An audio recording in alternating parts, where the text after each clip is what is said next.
My earliest memory happened when I was 5 years old, and it was terrifying. The sound of heavy footsteps woke me in the middle of the night, sometime around 3 a.m. I slipped out of bed thinking that my dad was getting a midnight snack from the fridge, maybe an ice cream cookie. As I crept downstairs, I heard a clicking sound and saw the shadow of a hulking man appear on the carpeted living room floor. Click. The shadow vanished into darkness. Click. The shadow reappeared. Click. It vanished again. "Dad?" I called out. No answer. "Dad?" It must be an intruder, I thought. I considered going back to bed, but my parents' room was downstairs and I really wanted to wake them. Maybe the intruder wouldn't see me if I walked super slow and quiet. When I got to the foot of the stairs, I felt a rush of relief. "Uncle Virgil!" My uncle had been staying with us for the Christmas holiday. He was a quiet, gentle man who always gave good presents. He stood by the front door in his silk pajamas, his body shrouded in shadow. "Uncle Virgil?" I asked. "What are you doing up?" My uncle didn't respond. He just stood by the front door, his back turned towards me. "Are you okay?" I asked, moving closer. Uncle Virgil still didn't turn around. Instead, he flicked the light switch, click, filling the room with blinding brightness. Before I could ask him to turn it off, click, he flipped the switch again, plunging us back into darkness. I laughed nervously. "What are you doing?" I asked as I crept closer. Uncle Virgil kept flipping the light switch. The constant shift from bright to dark and back again was disorienting. I thought it might be some sort of trick. It made me angry. "Come on, this isn't funny. Stop it," I nearly shouted. Just before my uncle went to flip the light back on, I grabbed his arm. He finally turned around to face me and I saw his eyes. They were wide open but glazed and unfocused, like he really wasn't looking at anything. I jumped back in alarm. "Are you okay?" My uncle didn't look down at me. His eyes just stared ahead into emptiness. And then he spoke with a voice that I had never heard him use before. It was almost like a child's voice, even though he was a middle-aged man at the time. "The kaleidoscope man is coming," he said. "What?" A second later, my uncle grabbed my arms and screamed, his eyes still unfocused. "The kaleidoscope man! The kaleidoscope man!" He kept screaming this as tears rolled down his cheeks. By this point, my parents were up. They rushed into the living room and pulled us apart. "Virgil!" my father shouted. "Wake up!" He slapped his brother. Uncle Virgil's eyes finally focused on his surroundings. He blinked, looking around confused. His voice returned to normal as he said, What's everybody doing?" "You were doing it again," my father said, annoyed. "Oh, I'm so sorry," Uncle Virgil said, looking down at me. His eyes were soft and caring now. "I hope I didn't scare you, Nathan." I was scared shitless. And despite my fear, the whole experience eventually led to my profession. It turned out my uncle was sleepwalking and having a night terror. Virgil had been suffering from these sleep disorders for at least 10 years by then. Like every other time, he had no memory of the incident and no idea what the kaleidoscope man meant either. I asked my uncle about it later. "Oh, people who do this sometimes say weird things that don't make sense," Uncle Virgil told me. "It's just nonsense, it didn't mean anything." My uncle lived a hard life. Not long after this incident, he shot himself. I didn't find out the truth until years later. For the longest time, my parents told me that he had passed away in his sleep from a stroke. Little did I know that Uncle Virgil rarely, if ever, got a whole night's sleep. He had worked at a physics lab called Particle 1 when he was younger, and he was the only survivor of an explosion at the facility. Someone at the lab had accidentally overloaded the electrical system, causing a massive power surge on the 4th floor where Virgil and 20 others were working. All of them died in the initial blast, except for my uncle. He was the only one inside a lead-lined storage room when it had happened. Even though the event didn't physically harm Virgil's body, it left him permanently disabled and battling a host of issues, from severe tinnitus to PTSD and survivor's guilt, and these in part led to numerous sleep disorders, like those that nearly made me crap my pants that cold December night when I was 5. As I grew older, I researched parasomnia such as sleepwalking, and I grew obsessed with them. I read everything from Freud's The Interpretation of Dreams to Why We Sleep by Matthew Walker, to countless Reddit posts where people describe their most vivid nightmares. I received my A-step from the American Academy of Sleep Medicine and eventually became certified as a polysomnographic technologist. Basically, I worked with doctors to evaluate and treat sleep disorders by conducting and analyzing overnight sleep studies. I worked at a place called Sunset Labs in a suburb of Atlanta, Georgia. It was a small, windowless medical office with a monitoring room, a bathroom, and 3 bedrooms. I typically saw 3 patients a night, ranging in age from 8 to 89. I worked 5 nights a week from 8 p.m. to 7 a.m., sleeping or trying to sleep during the day. My friends joked that I was a vampire. Sometimes I wondered if I was becoming one. I didn't have a wife or kids, and I didn't even have a girlfriend. My profession wasn't all that conducive to a healthy romantic relationship, but still I loved my job. I was obsessed with trying to understand the mysteries of our subconscious life. We still know so little about something that takes up 1/3 of our existence, and my work helped thousands of people get a better night's sleep. I defeated many boogeymen plaguing children's nightmares. I saved people's sanity. I saved marriages. I helped save lives. Honestly, I would have continued my work until my dying day were it not for one patient. They arrived at 8:30 p.m. on a Tuesday.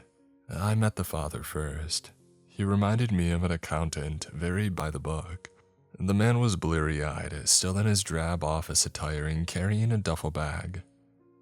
"Hi, I'm Austin. Is this the sleep place?" he asked. "Yeah, I'm Nathan," I said. "I'll be running the sleep study and you're the patient." "Oh no, it's for my daughter, Jackie." At that moment, a 16-year-old girl entered the front office. If her father looked sleep-deprived, this girl was phantom-like from insomnia. "Jackie, introduce yourself," her father said.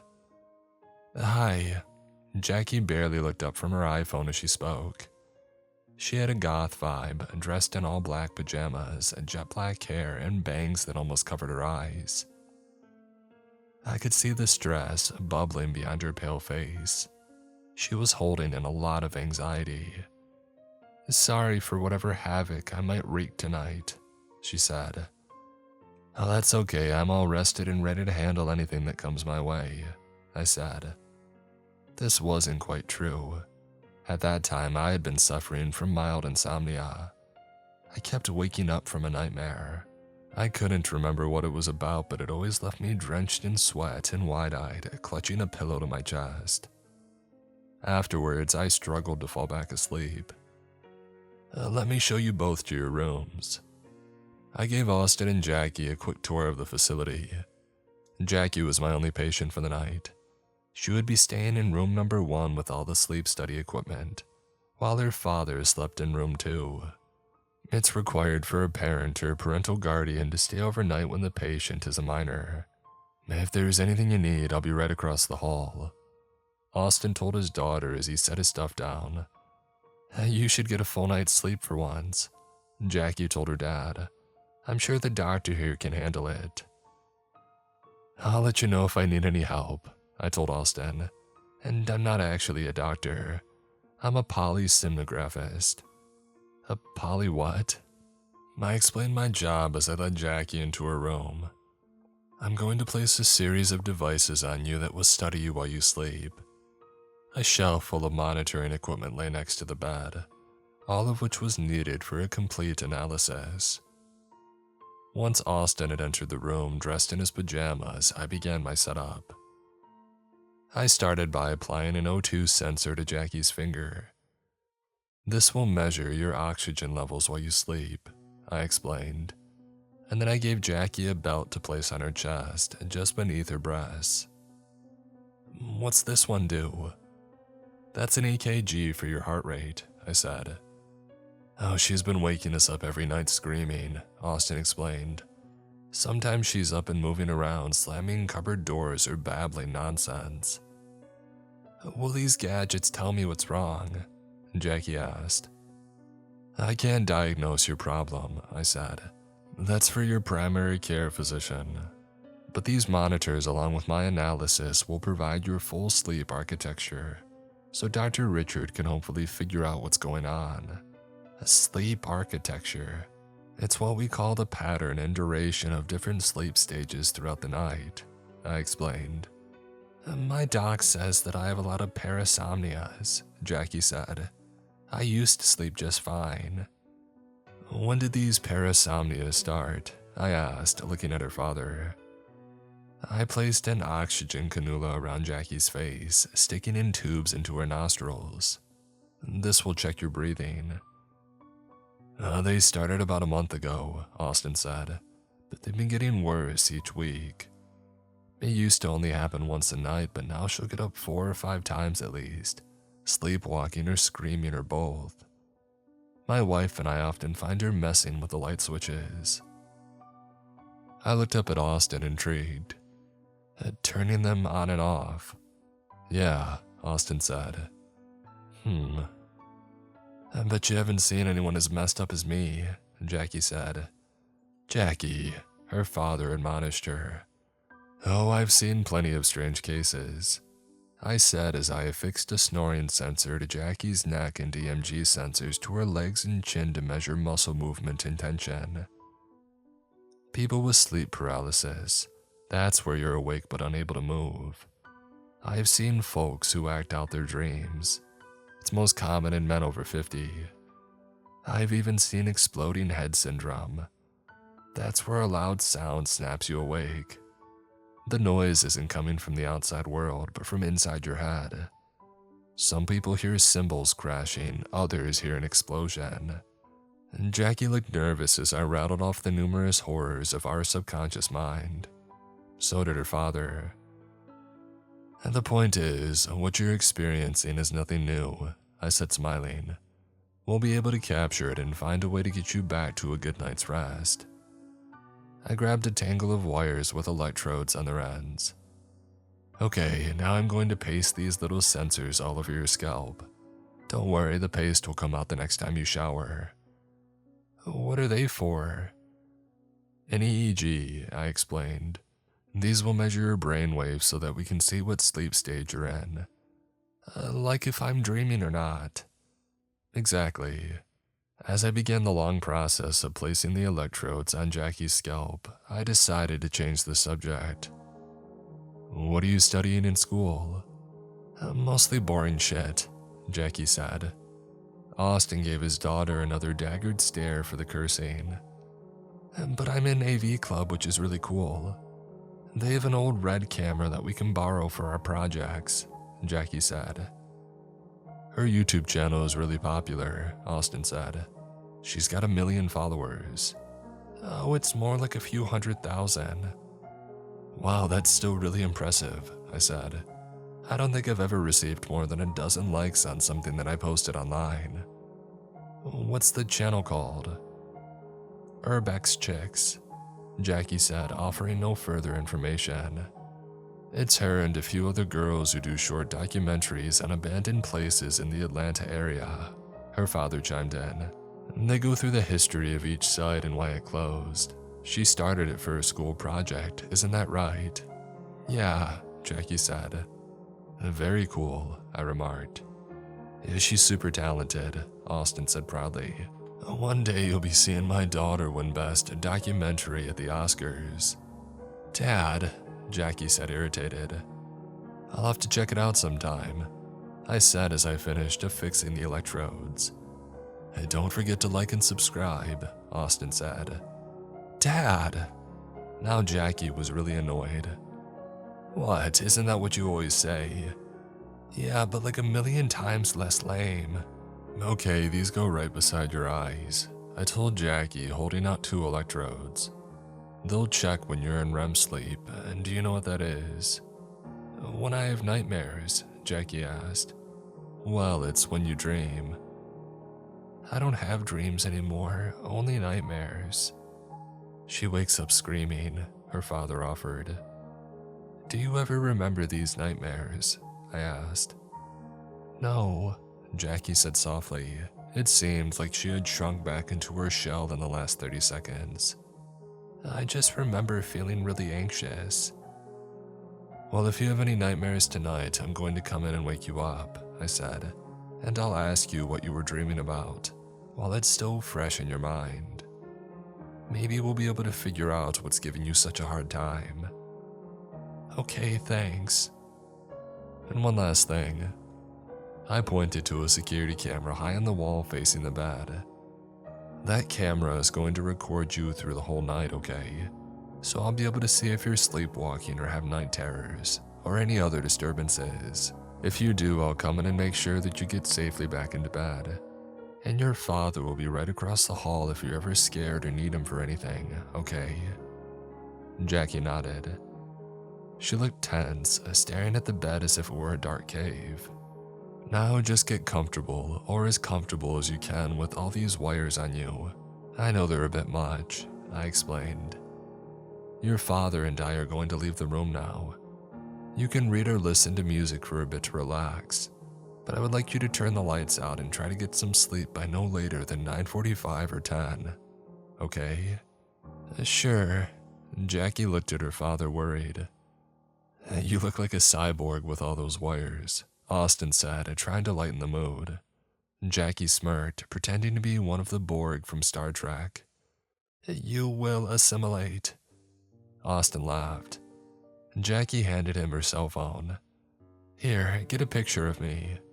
Austin took a series of photos while I returned to the monitoring station to ensure that all the sensors were capturing data.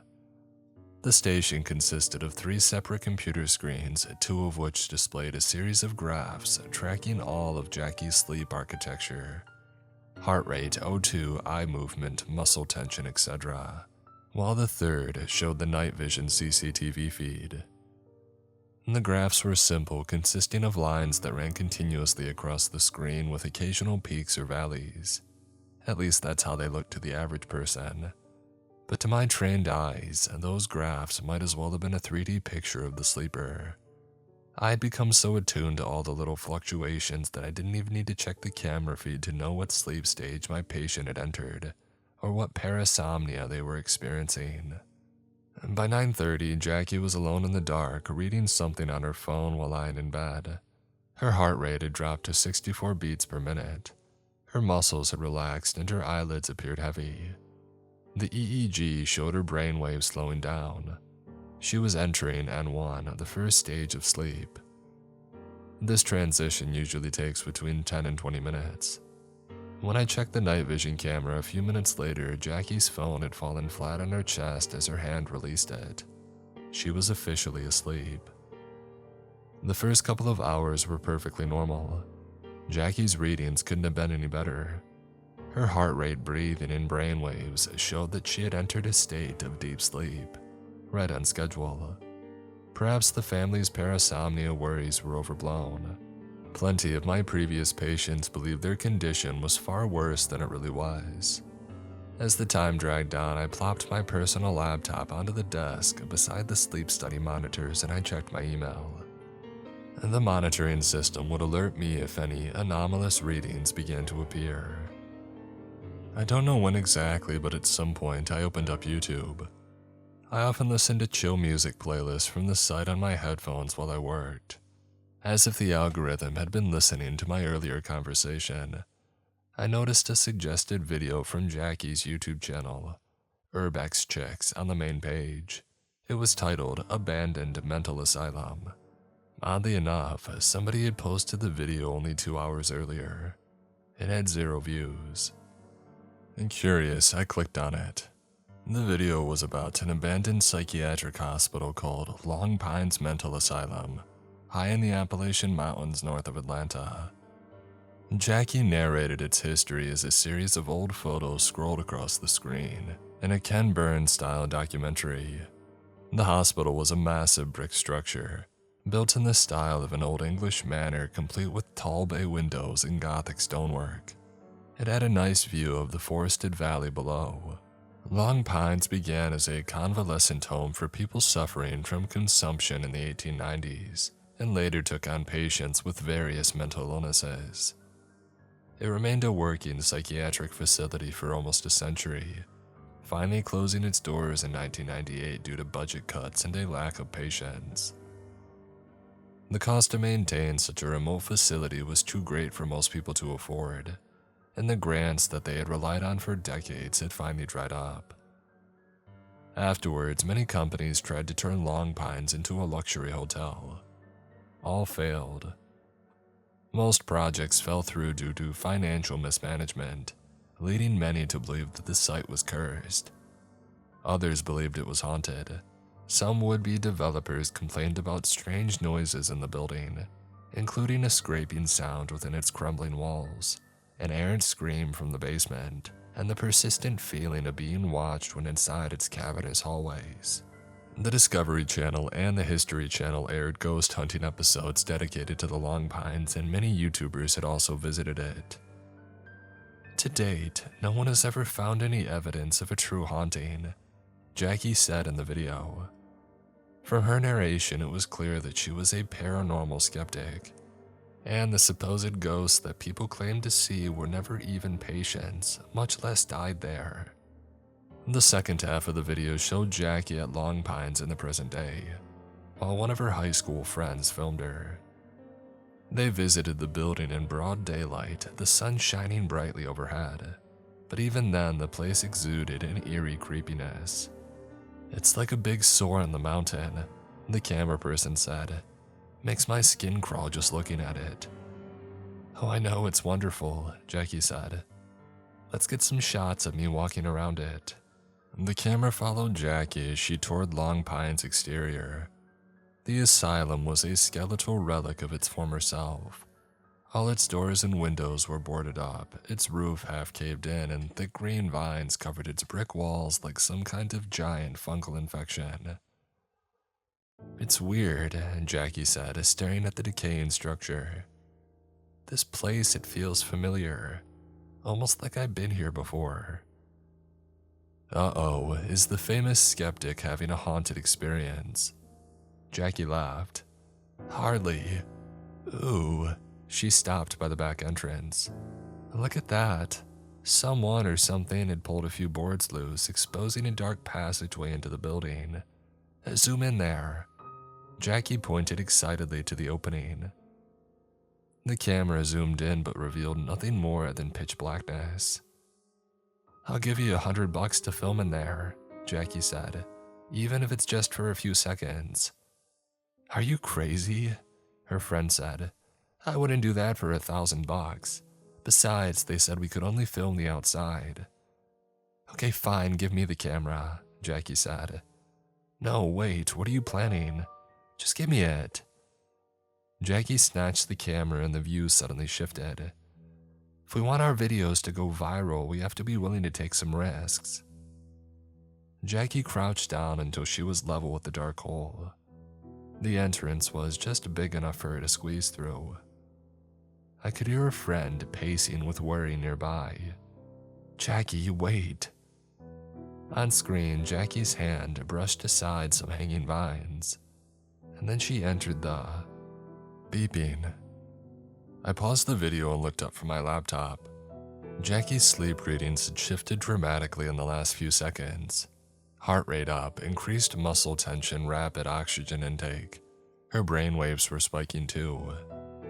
And then I checked the night vision camera feed. Jackie was out of bed facing the nightstand. She kept turning the bedside lamp on and off, on and off.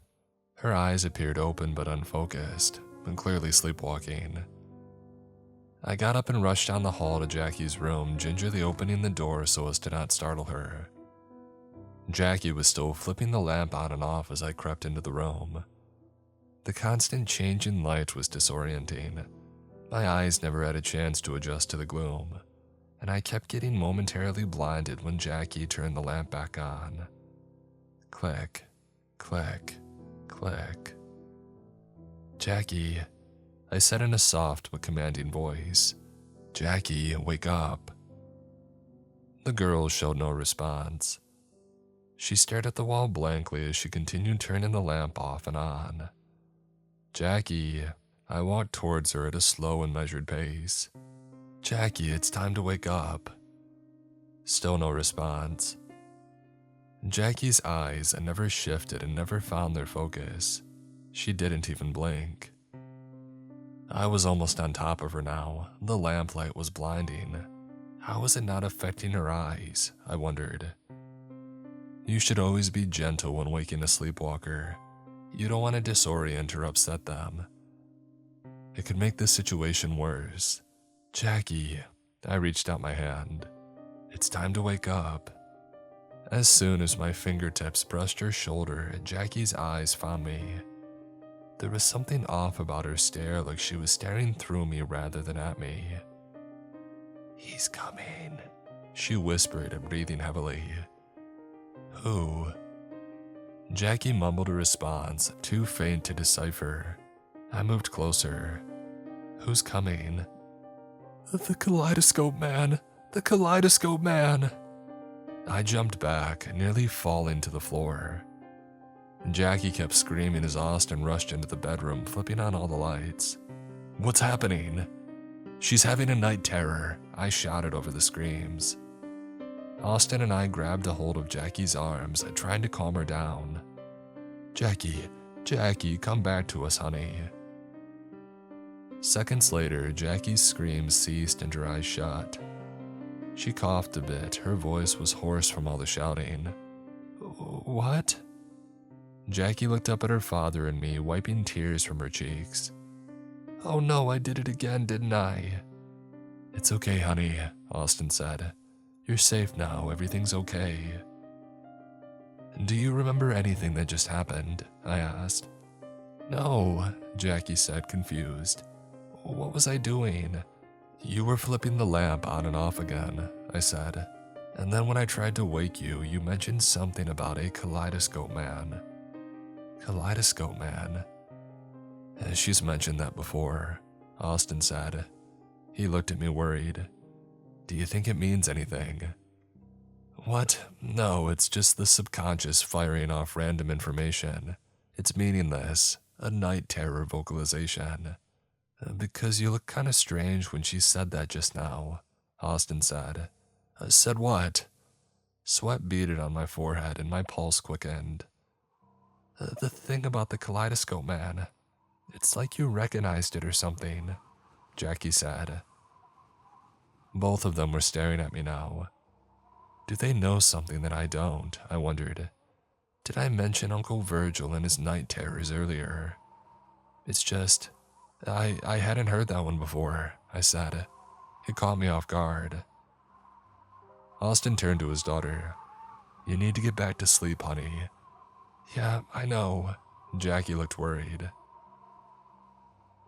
Austin and I helped her lie back down, adjusting the wires from the monitoring devices so that she'd be more comfortable in the bed.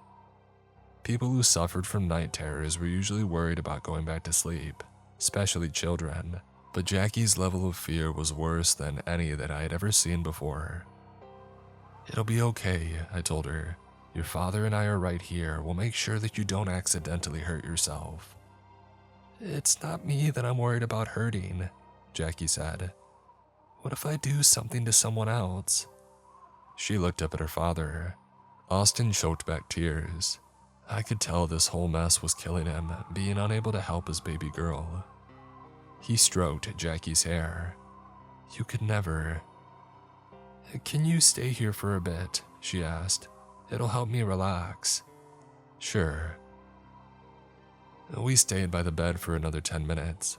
I turned the lamplight low and it barely illuminated the room, casting most of it in a deep purple shadow.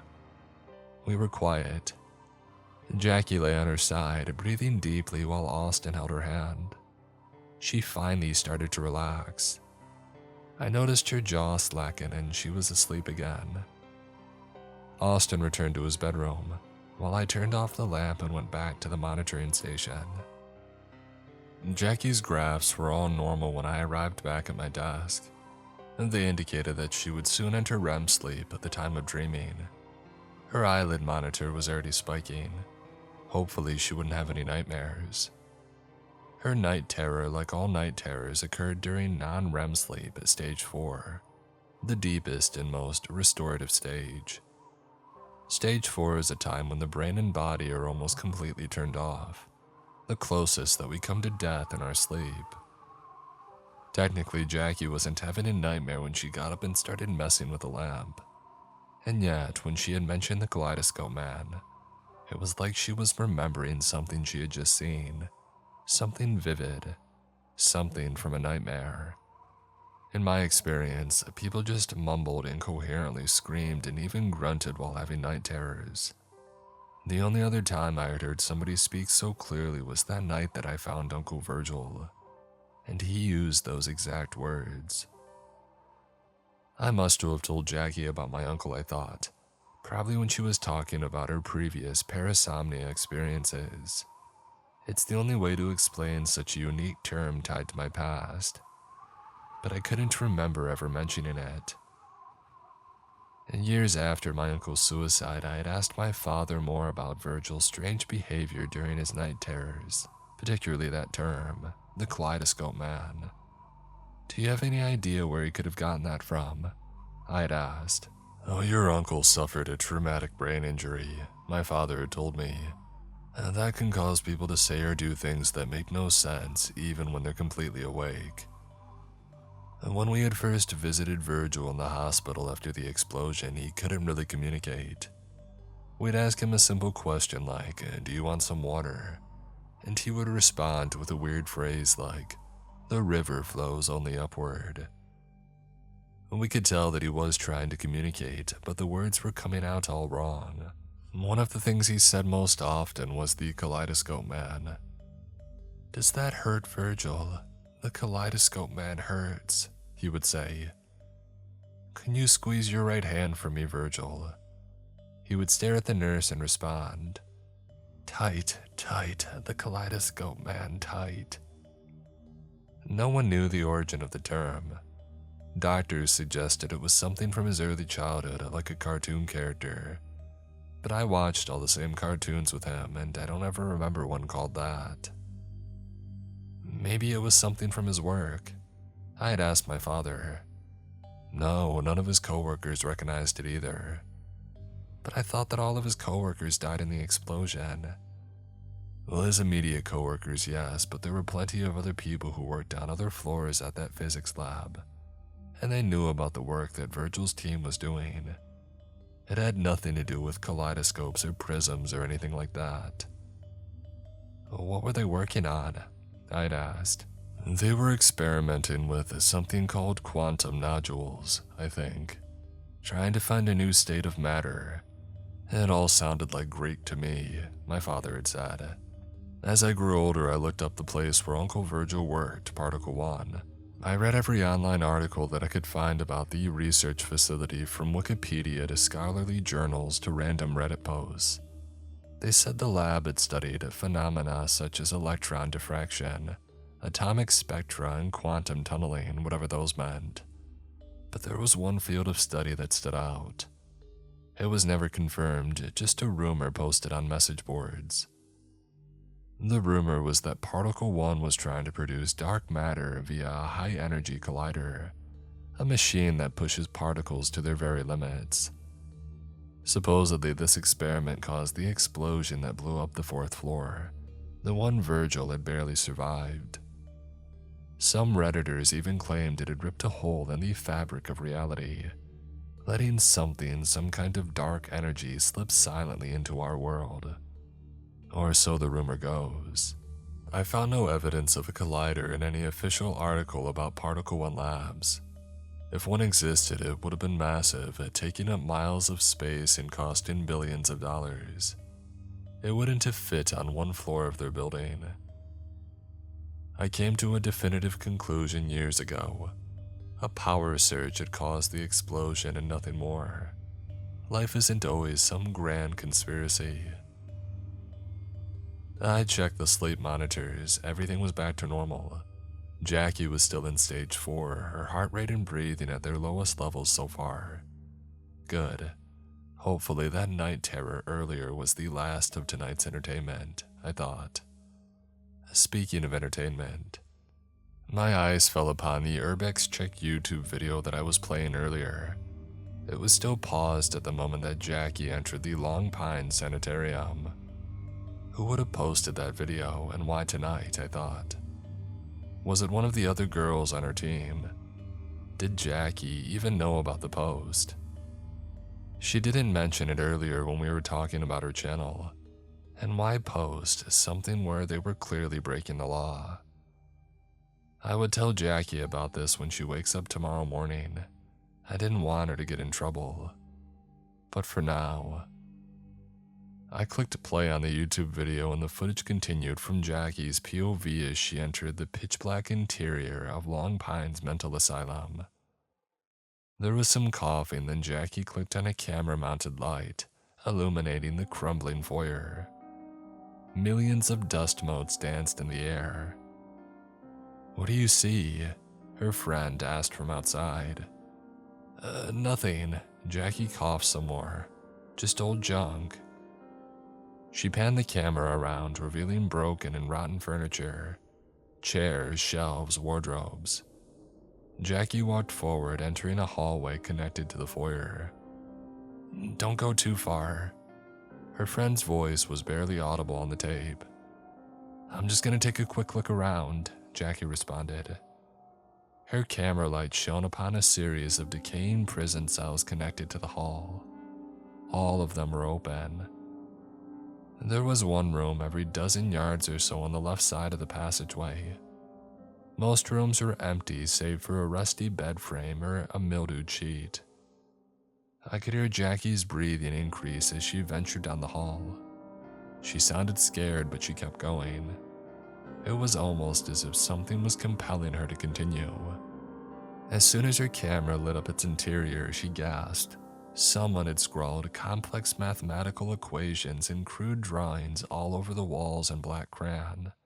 Many images were violent: stick figure beheadings and amputations, machine guns firing a hail of bullets, a mushroom cloud. Other drawings were straight out of a horror show. People with extra arms and heads spouting from their bodies. A disembodied mouth full of row upon row of sharp teeth, like a shark's jaws. Whoever stayed in this cell was both a madman and a genius. The image became jittery. Jackie's hand must have been shaking as she held the camera. Her breathing quickened. "Get the hell out of there," I said aloud, as if Jackie were inside the hospital at that moment and not sleeping peacefully down the hall. Thankfully, Jackie didn't enter the cell, but her camera fell upon a manila folder lying on the floor next to the doorway. She grabbed this folder and ran out of the building. It took a moment for the camera to adjust to the bright sunshine outside. The pleasant mountainside couldn't have been more different from the oppressive darkness that Jackie had just left. "What the hell were you doing in there so long?" Jackie's friend asked as she came outside. She was on the verge of panic, holding her iPhone. "I was about to call the cops." Jackie handed the camera back to her friend. "Hey, it's okay, I'm fine. Here, film this." The POV shifted to show Jackie holding the mildewy folder that she had grabbed. "I think these are medical records." She was correct, and my jaw dropped when I saw the patient's name on the cover. Virgil Gibson. Jackie opened the folder. There was my uncle's photo, but it was all wrong. He was wrinkled and balding. Wisps of gray hair stuck to his liver-spotted head. Virgil had grown old, impossibly old for somebody who had died at the age of 40. Jackie flipped through the pages. Whoa, it says here he disemboweled a man. They found him eating the man in his apartment.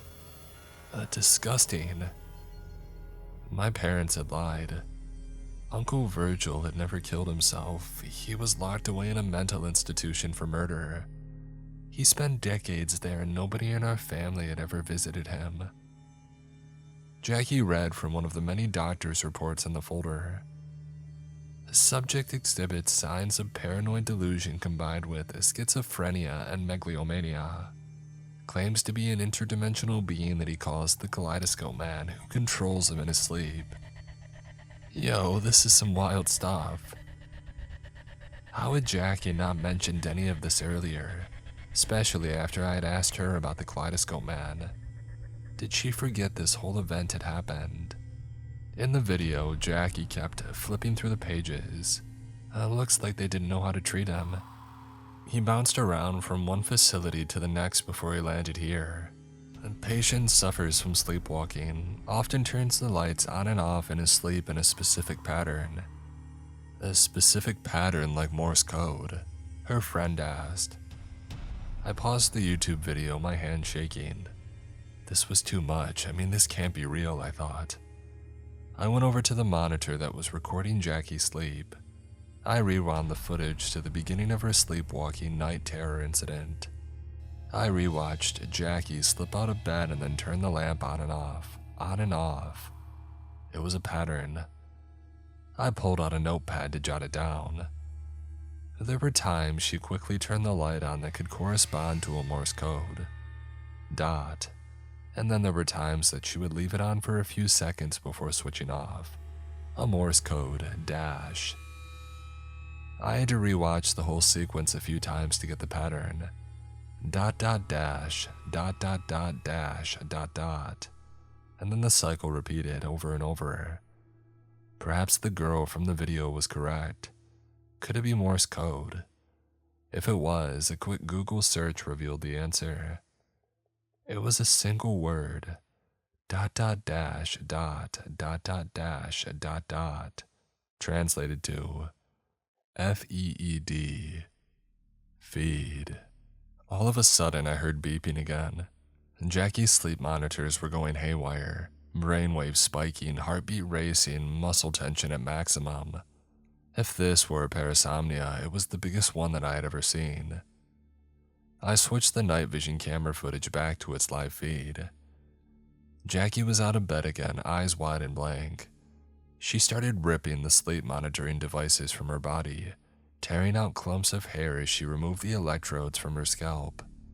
And then the camera feed cut out. I jumped out of my chair and rushed down the hall to her bedroom. Jackie! But she wasn't there. All of her monitoring devices lay on the floor. She had removed them lightning quick. Jackie! A scream pierced the quiet. But it wasn't Jackie's scream, it was a man's scream.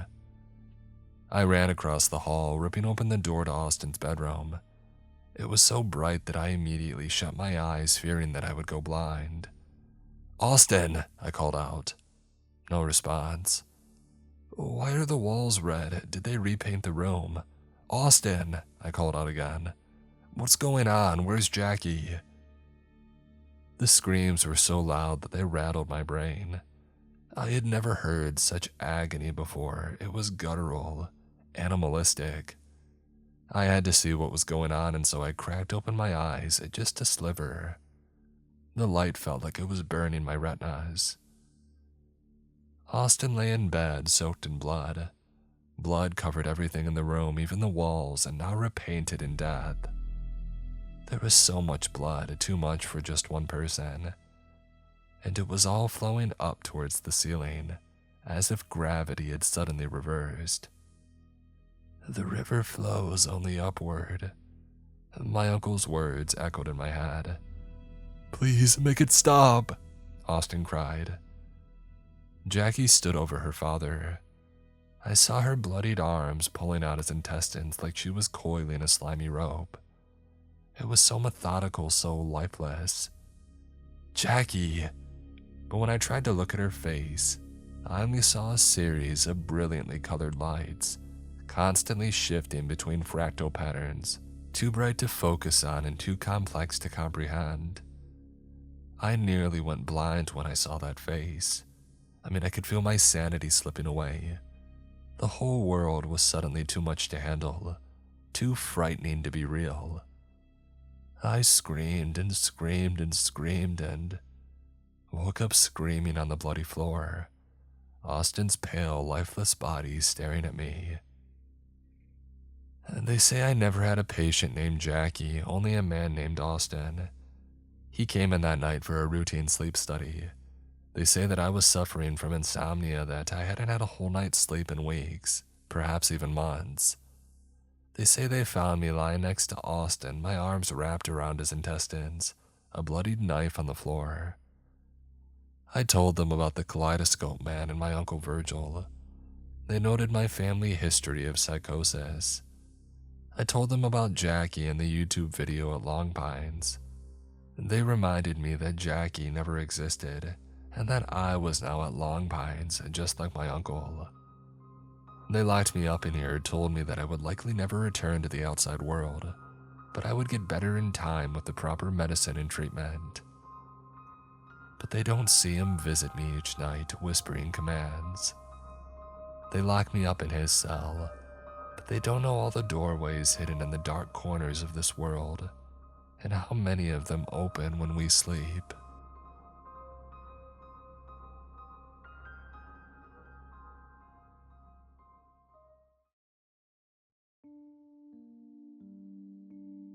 This episode is sponsored by BetterHelp. October is often known as spooky season, where we shine the spotlight on all things scary. But on October 10th, it was also World Mental Health Day. So why don't we showcase the therapists that make a difference and make the world a better place? Therapy has made many positive changes in my life, and I just wanted to say thank you to all therapists out there. If you're interested in giving therapy a try, BetterHelp is a great option. BetterHelp therapists work according to a strict code of conduct and are fully licensed in the United States. The right therapist can change everything, and BetterHelp has 12 plus years of experience in matching people to the right therapist. With over 30,000 therapists, BetterHelp is the world's largest online therapy platform, having served over 5 million people globally. And it works, with an average rating of 4.9 out of 5 for a live session based on over 1.7 million client reviews. This World Mental Health Day, we're celebrating the therapists who have helped millions of people take a step forward. If you're ready to find the right therapist for you, BetterHelp can help you start that journey. Our listeners get 10% off their first month at betterhelp.com/MrCreeps. That's better, HELP.com/MrCreeps.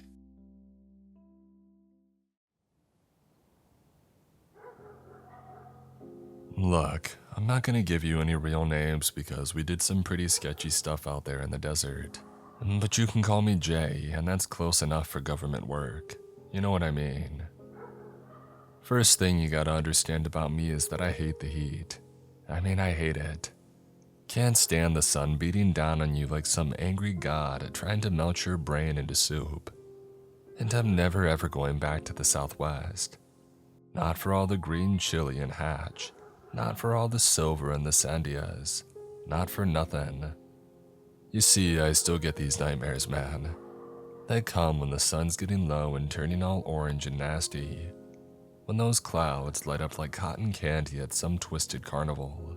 In these dreams, I'm back out there sweating bullets, and there are these things. Dark things deep underground in the desert. And the heat's like molten lead pouring over everything.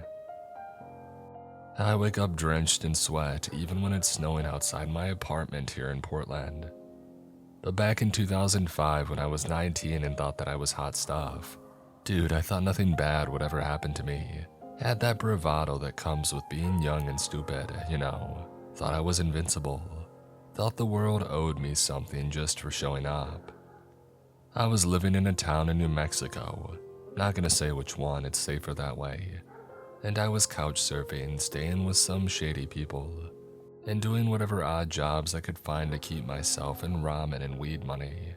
You see, I had been on the outs with my parents since I came out to them the year before. I told them straight up, look, I'm not super picky. Sometimes I like hot dudes and sometimes I like hot chicks. Real diplomatic like that. My folks completely flipped out. I started going on about sin and hell and how I was gonna burn for eternity. You would have thought that I had told them that I was gonna become a serial killer or something.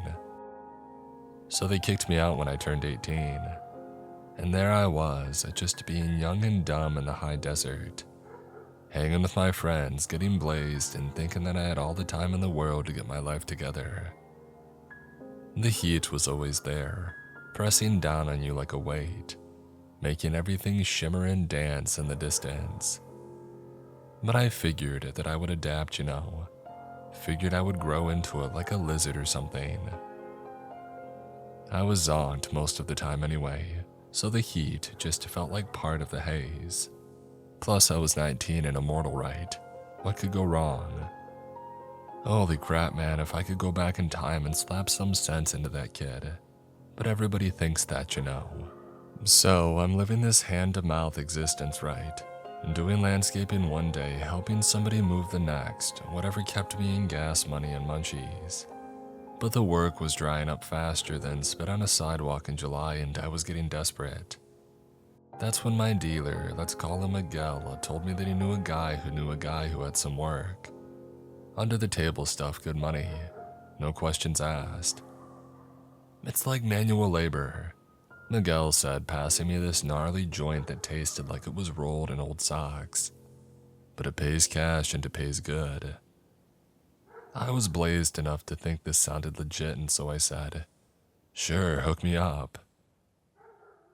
The meeting was at this rundown diner on the outskirts of town. The kind of place where the coffee tastes like it was filtered through dirty gym socks and the pie looks older than the waitress.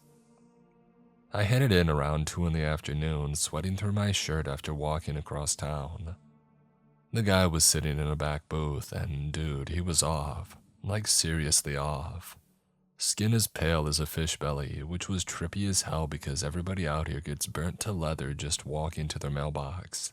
His eyes were this pale blue, so light that they were almost white, like looking into winter ice. But his hair was jet black, slicked back with so much pomade that it looked like an oil spill. You must be the young man Miguel recommended, he said in a voice that sounded like it came from the bottom of a well. No accent that I could place, just flat. He tells me you work well and keep your mouth shut, and don't make waves. Yeah, that's me, I said, sliding into the booth across from him. The vinyl was cracked and sticky and I could feel my thighs already starting to sweat against it. What kind of work are we talking about? He leaned forward and I swear the temperature dropped to 10 degrees. Oh, desert work. Manual labor. You and a small crew will drive out to a remote location, spend one night camping, complete a job and return. The pay is $10,000. My brain practically short-circuited. 10 grand for one night of work. I was making maybe 300 a week when I was lucky. This job had more red flags than a Chinese parade, but for 10 grand, I was in. What's the catch? I asked because I wasn't totally stupid. No catch. Just hard work in difficult conditions. You'll need to be prepared for the heat. His pale eyes fixed on mine, and I felt like a bug under a microscope. Can you handle the heat?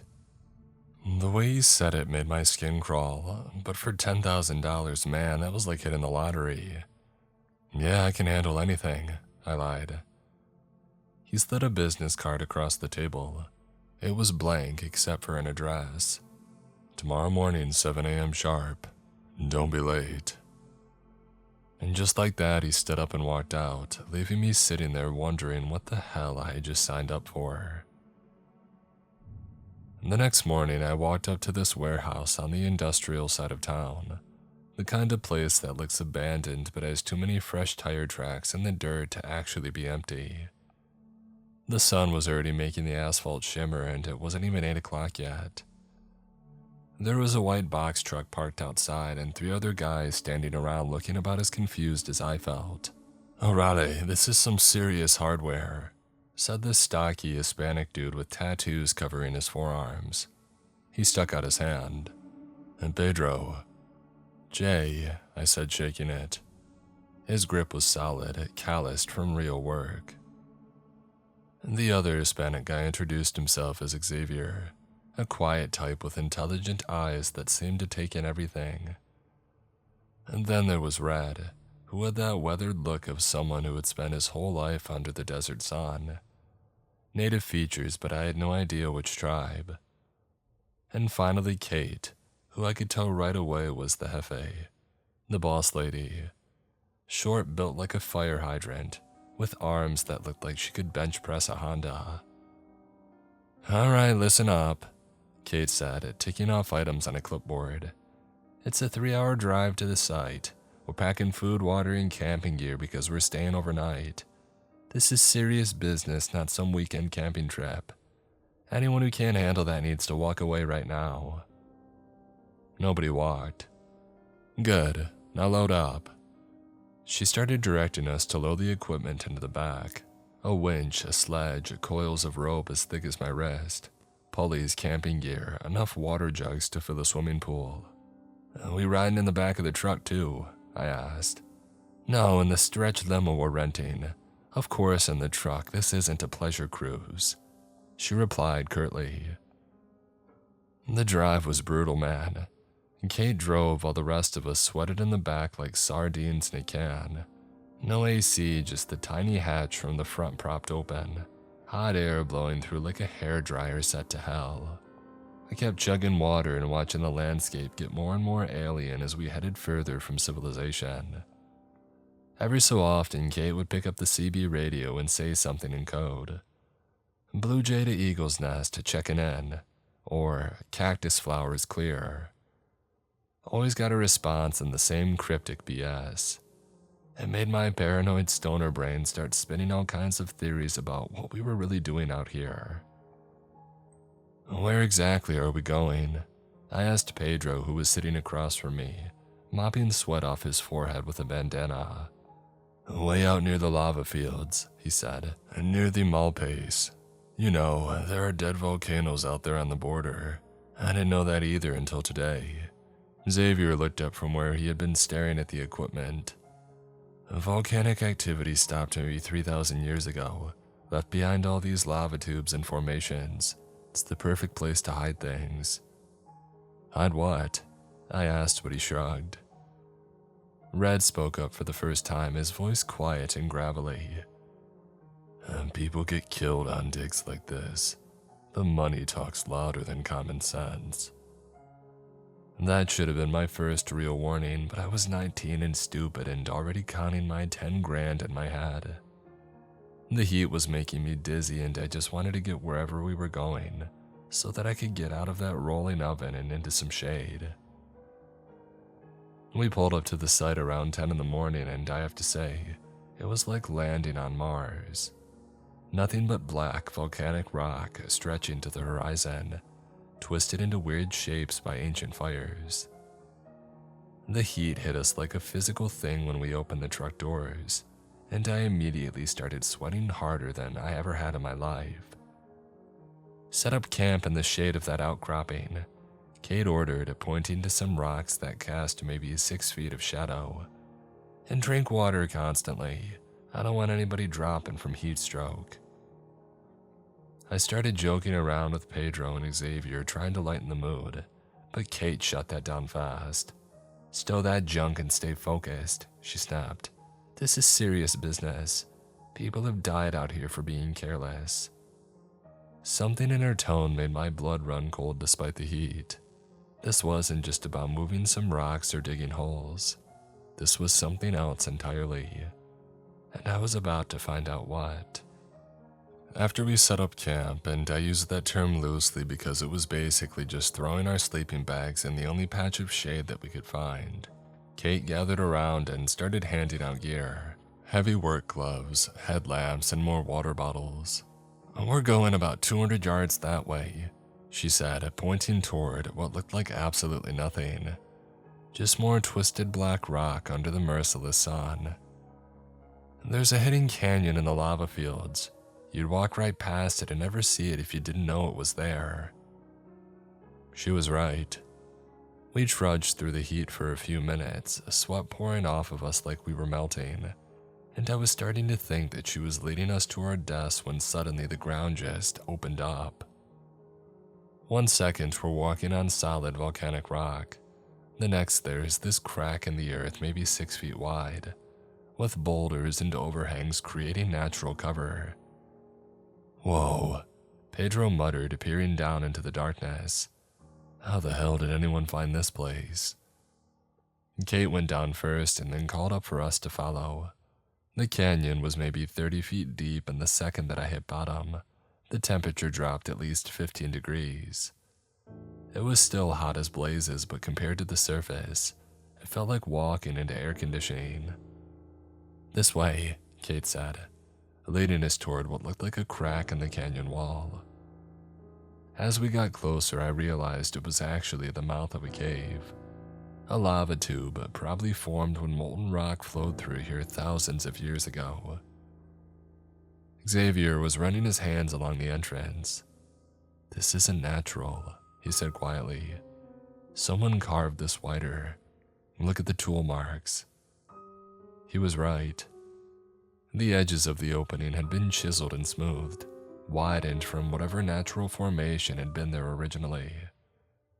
"A Spanish colonist," Kate said, switching on her headlamp. "We're here to dig up some artifacts they left behind." And that's when it hit me what we were really doing out here.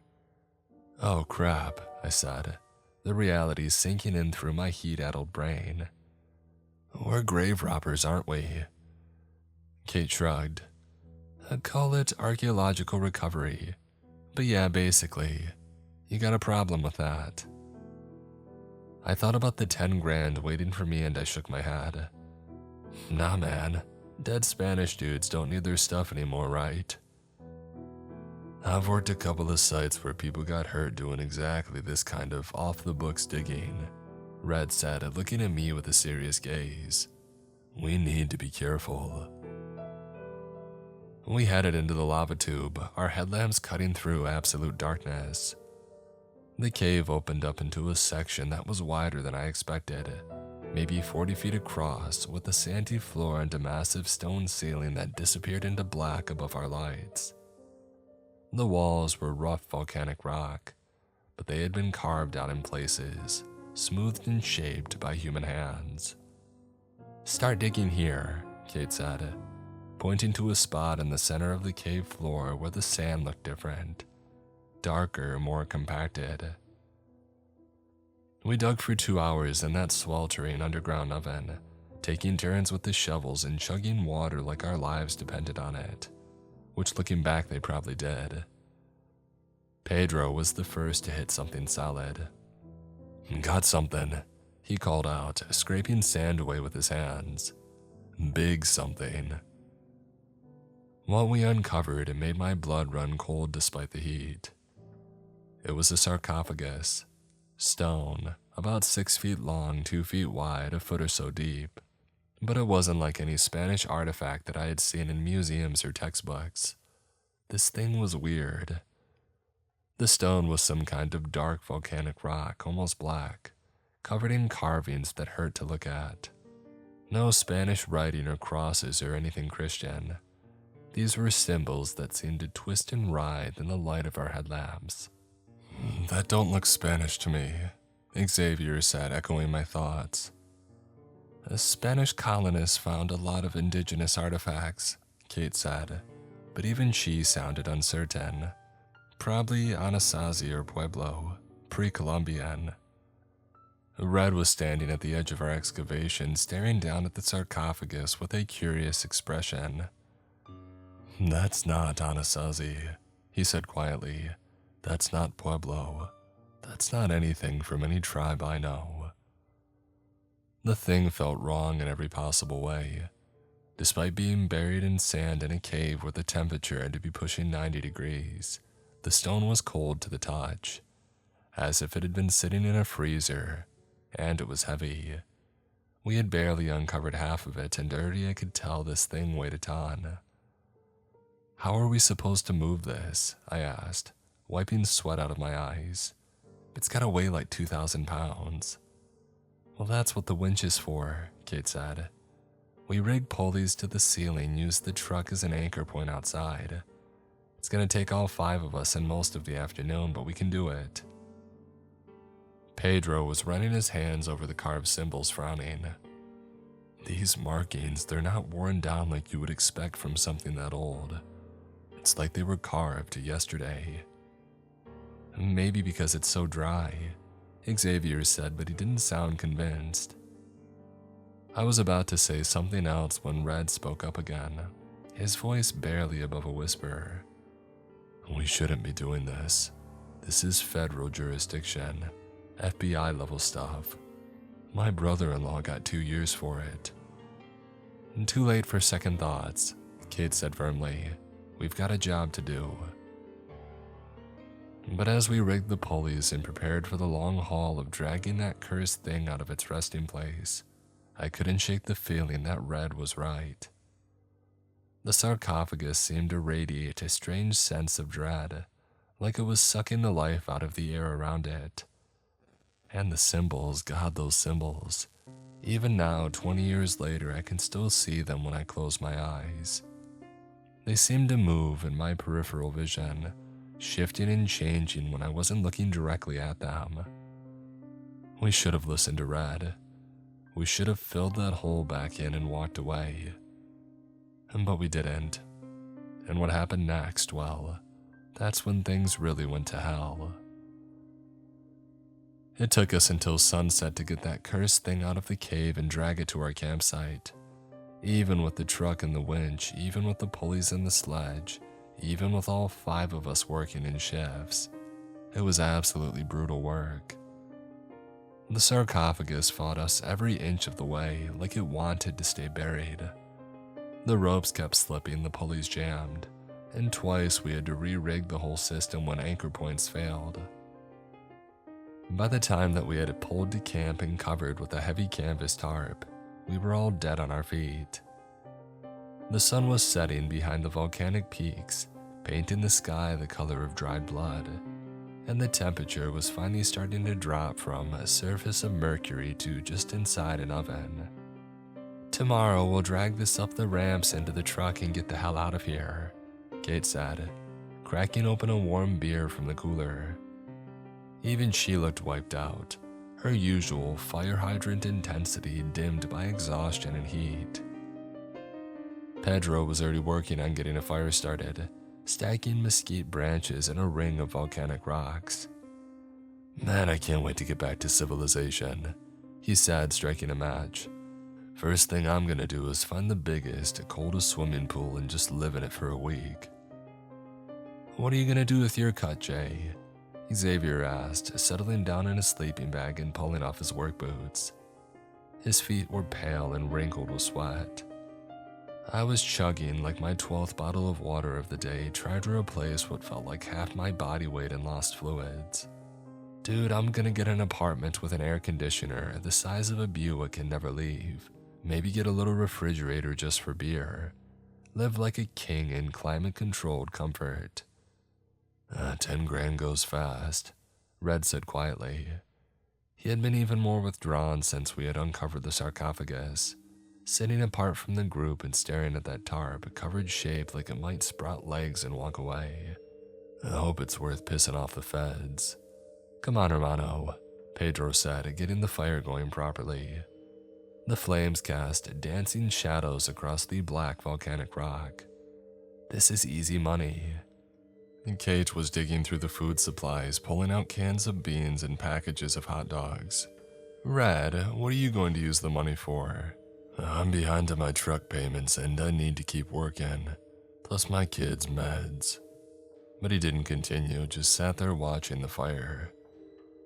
"You know what I'm gonna do?" Xavier said, accepting a beer from Kate. I'm gonna take my girl Maria to Vegas, get a nice hotel room with a view, eat at those fancy buffets, and maybe try my luck at the tables. She's been wanting to go forever. Vegas in the summer. Pedro laughed, stabbing hot dogs with a stick to roast them over the fire. That's like trading one oven for another. Yeah, but Vegas has casinos with AC that you could hang meat in, and pools and room service. Xavier grinned. Besides, Maria looks good in a bikini. Even Kate cracked a smile at that. The mood was lighter as the sun went down and the oppressive heat finally started to ease up. The beans were bubbling in a pot over the fire, mixing with the smell of roasting hot dogs and mesquite smoke. After the brutal day we had had, it felt almost normal, like we were just a bunch of friends camping in the desert instead of grave robbers who had just dug up something that made my skin crawl. What about you? I asked Kate. What's the boss lady gonna do with her cut? She was quiet for a moment, stirring the beans with a long-handled spoon. Pay off some debt. Maybe take a real vacation somewhere with trees and actual grass. Haven't seen green in so long I'm starting to forget what it looks like. Where'd you grow up? Pedro asked, handing around the roasted hot dogs. Michigan, near the lakes. Used to swim in water so clear and cold that it would shock your system. She got a distant look in her eyes. Sometimes I dream about diving into that water, feeling it close over my head and washing all this desert dust away. So why'd you come out here to hell's front porch? I asked, biting into my hot dog. Even camp food tasted good when you were this tired and hungry. Same reason we all did, probably. Running from something, looking for something else. Desert's a good place to disappear if you need to, she said. Red joined the conversation, accepting a plate of beans and hot dogs. I need this money. Things are tight. I have a family. They're all waiting. Waiting for what? Xavier asked. Waiting for me to get my crap together. He chuckled, the first bit of warmth that I had heard in his voice. The food was warm, the fire was crackling, and the temperature had dropped to something almost comfortable. The stars were coming out in the clear desert sky, more stars than you ever see in town, stretching from horizon to horizon. You know what? Kate said, leaning back against her pack and looking more relaxed than I had seen her all day. Maybe Red's right to be cautious, but we did good work today. That thing's been sitting down there for who knows how long, and we got it out clean. No cave-ins, no injuries, no major problems. Tomorrow we load it up and drive back to civilization, and we all walk away 10 grand richer. I'll drink to that, Pedro said, raising his beer. We all clinked bottles and cans, even Red, though he still kept glancing at the tarp. The fire popped and crackled, sending sparks up into the desert night, and for a while there it felt like maybe everything was going to be okay. Maybe we had actually pulled this off. Maybe Red was just being paranoid. Maybe those symbols on the sarcophagus were just some old indigenous art that meant nothing more than, "Here lies so-and-so, may he rest in peace." Man, we were so wrong it wasn't even funny. I woke up at around 3 in the morning, and the first thing I noticed was the smell. Not a normal desert smell like smoke or dust. This was different. Unnatural, like chemicals mixed with vomit. The second thing that I noticed was the light. There was this glow coming from under the tarp covering the sarcophagus. Not bright, just a dim pulse like a dying flashlight. But the color, man, I can't even describe it properly. It wasn't red or blue or green or any color that has a name. It was the color of fever dreams and bad acid trips. The color of things that couldn't, no shouldn't exist. I sat in my sleeping bag, rubbing my eyes, thinking maybe that I was still dreaming. But it was real. The smell sharp enough to make me wince. The fire had died down to glowing embers and everyone else was still asleep around the camp. Everyone except Pedro. "Pedro," I whispered. His sleeping bag was empty. And that's when I heard it. A grinding sound like stone scraping against stone, coming from under the tarp. Slow, deliberate, like something heavy being moved by something that didn't care about making noise. The glow under the tarp pulsed brighter and the grinding got louder.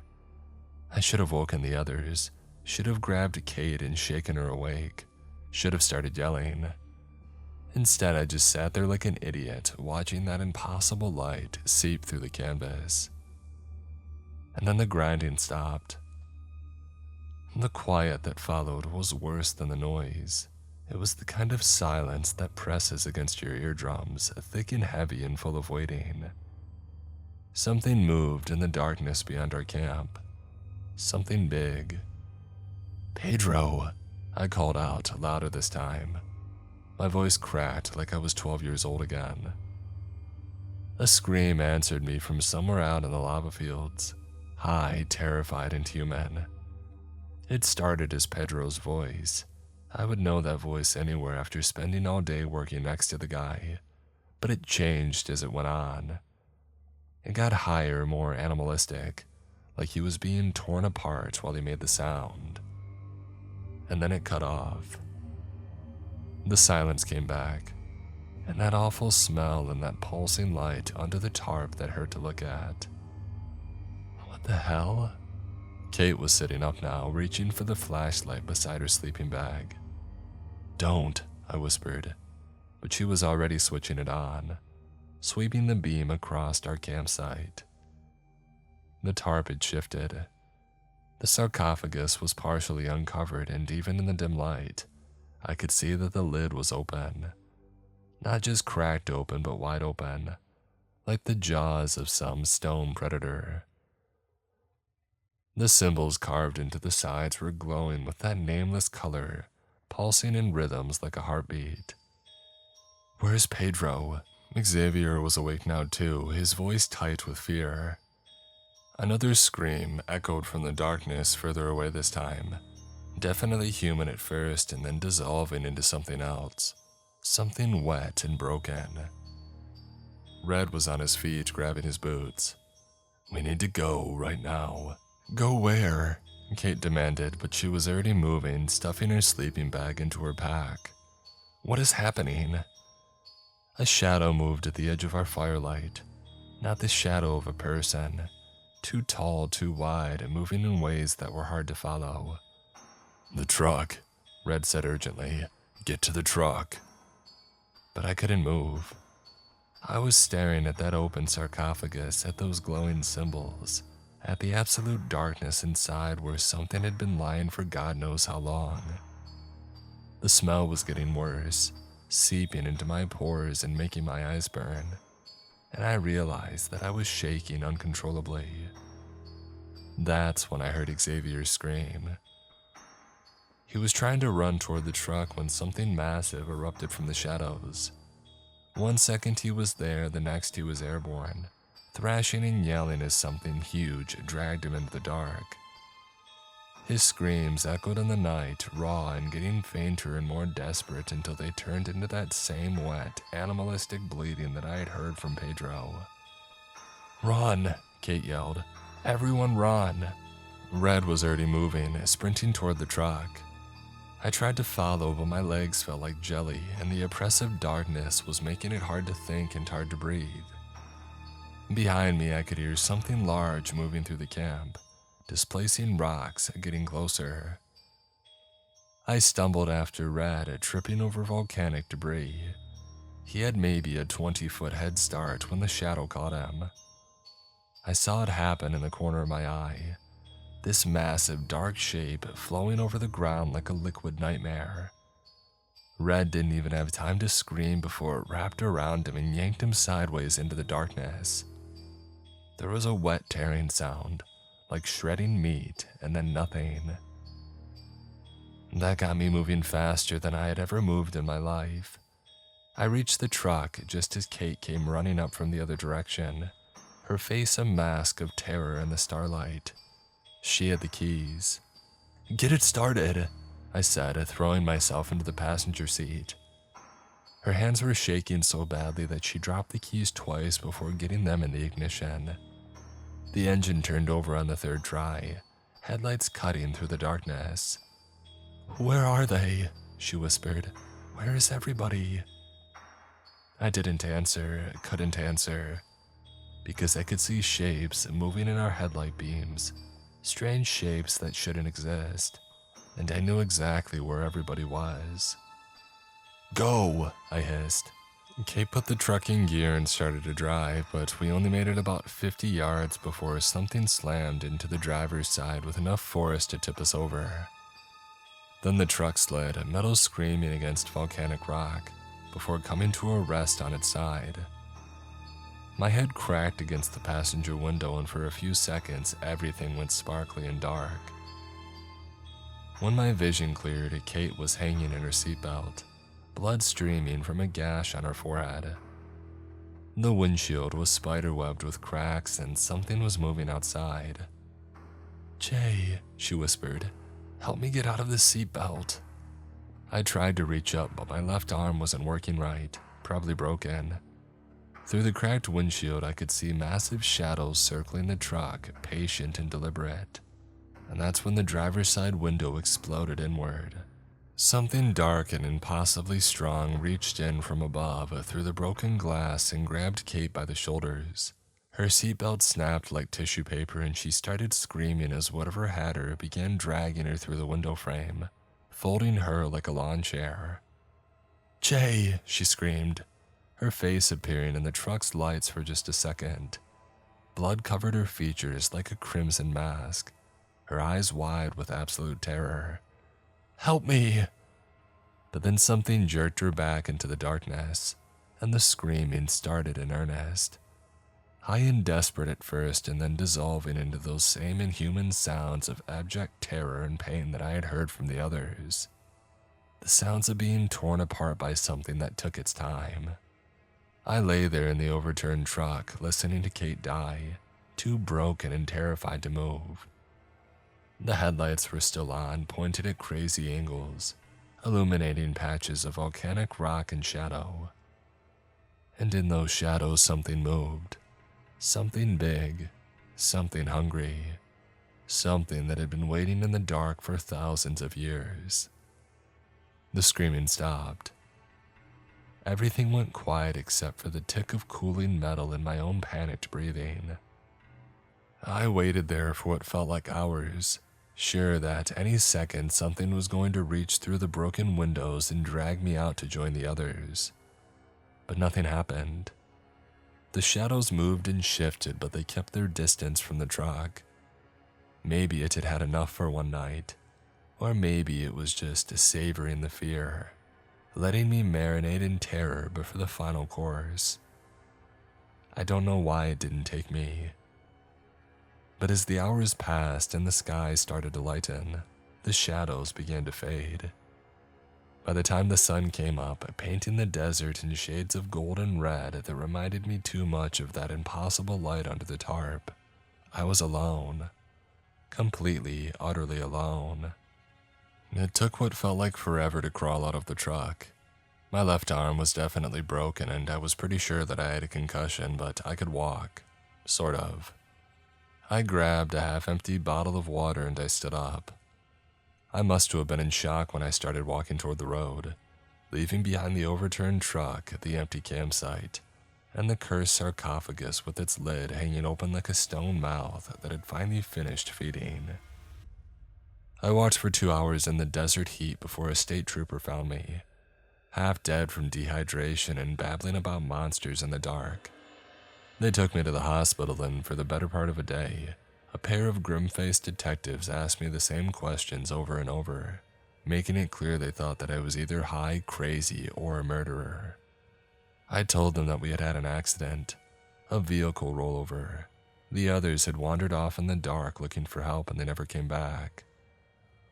Search and rescue found the truck but never found any bodies.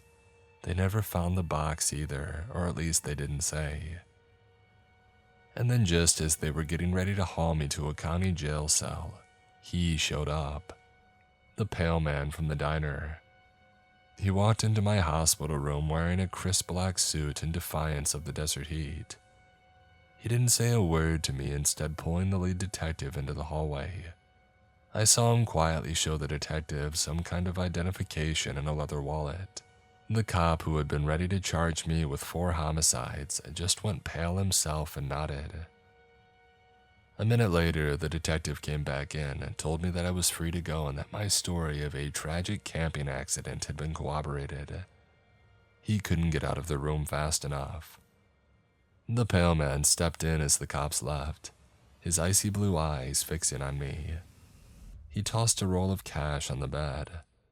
$500 for your time, he said, voice like gravel scraped from the bottom of a well. The job wasn't completed. Completed, I croaked, trying to sit up. They're dead, they're all dead. What the hell was in that box? He didn't blink. Risk was part of the deal. He thought 10 grand was for a camping trip. My mouth was dry, throat raw. What was it? Who are you? What is this? His expression darkened. Too many questions. He took a step toward the door. I've got a mess to clean up, he said, quieter now, almost to himself. And you don't want any of it landing on you. I stared at him. I was broken, confused, terrified. He paused, hand on the knob, and for the briefest second, something like pity flickered across his face. Take the money, leave town, don't look back. Find somewhere to go, kid. Don't think too much. And then he was gone, leaving nothing but the antiseptic stink of the hospital and the weight of everything he didn't say. I used the money to buy a Greyhound ticket to Portland, as far from the desert as I could afford to get. I never got my 10 grand, but I got something else. The knowledge that there are things in the dark places of this world that make death look like a mercy. And sometimes when the sun is setting low and orange and those clouds are lit up like cotton candy, I still have the dreams. Dreams about symbols that glow with colors that don't exist. About blood-covered faces in the dark, and about the sounds that people made when something ancient and hungry takes them. Survivor's guilt stays with you. I never went back to New Mexico, never will. It's a hard lesson to learn, but some jobs don't pay enough, no matter what the money looks like up front, and some things should definitely stay buried.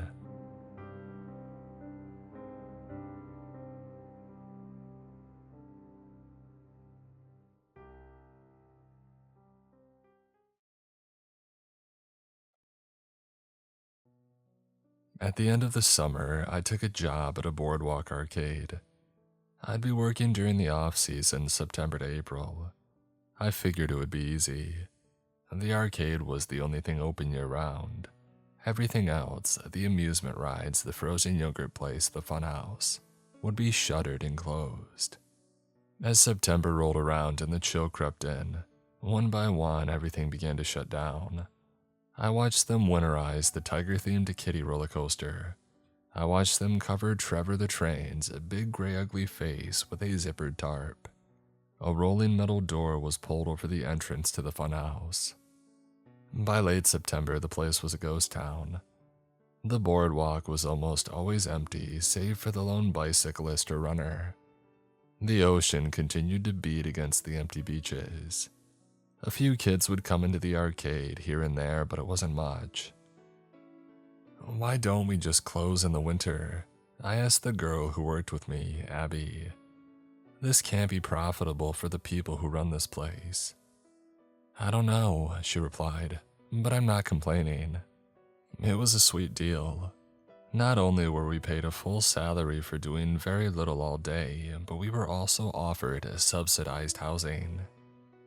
There were 2 little loft apartments above the arcade, and while they weren't pretty, they were very cheap. Abby and I were living there until May 1st, when the boardwalk started shifting back into summer mode. I'm surprised they hired me, honestly. I told her, thinking of how many people would probably want to work here. My resume wasn't exactly stellar. Yeah, me too, I don't even have references, she replied. Both of us had graduated high school recently with no concrete plans for college or beyond. I was hoping to save up some money here to afford classes at the local community college next year. My family, unfortunately, had no interest in helping fund my education. One night in late September, Abby asked me to close up alone. She wasn't feeling well, so she went up to her apartment around 7. It would be my first time closing up alone. I'm a tall guy, but I had to admit, even I felt a little creeped out closing up. We closed at 9 o'clock, but the last kids had left about 2 hours ago. It was just me and the neon glow of the various arcade games. My first job was to walk around the arcade and make sure that nobody was still in the building. So I locked the front doors, flipped the close sign, and then started my nightly patrol. I started down the aisle. Retro games flanked me: Pac-Man, Mortal Kombat, Mousetrap. Their screens were still on, all neon, jittering pixels. I continued towards the skee-ball machines and then the basketball games. At the back were some claw machines with lots of stuffies piled up. As I was walking past the claw machines, though, I heard something. It sounded like a little hiccup. I froze in place, wheeling around slowly. "Is someone here?" I called out. For a few seconds, there was silence, and then I heard it. Thumping, like rapid footsteps, like a kid running. "Hey," I called out. "It's okay." I wheeled around looking in every direction, but I didn't see any movement. My heart started pounding. What if I couldn't find the kid? I took a deep breath in and then out. Relax, if you can't find them, you'll call the police and then they'll find them. But my night would be shot. It would take them a while to get here, and then they would have to find the kid, and then the parents, and then ask me for a statement. "Hey, come out here," I said, unable to keep the annoyance out of my voice. "I need to close up, okay? You don't want to be locked inside now, do you?" The lights shut off. You little, I thought, fuming. So the kid was playing games with me.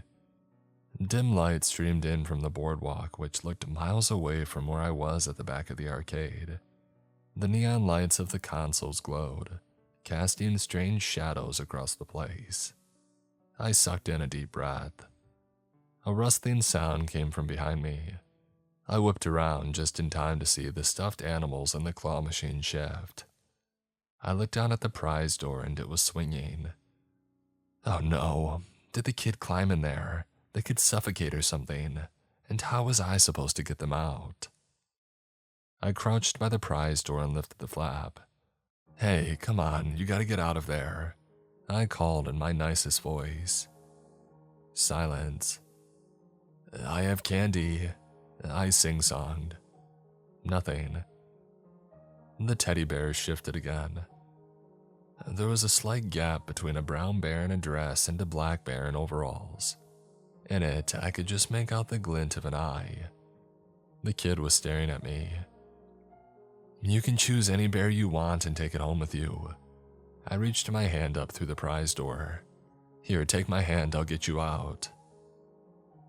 As I crouched there, though, the gears in my brain caught. This door is only big enough to fit like maybe a 2-year-old.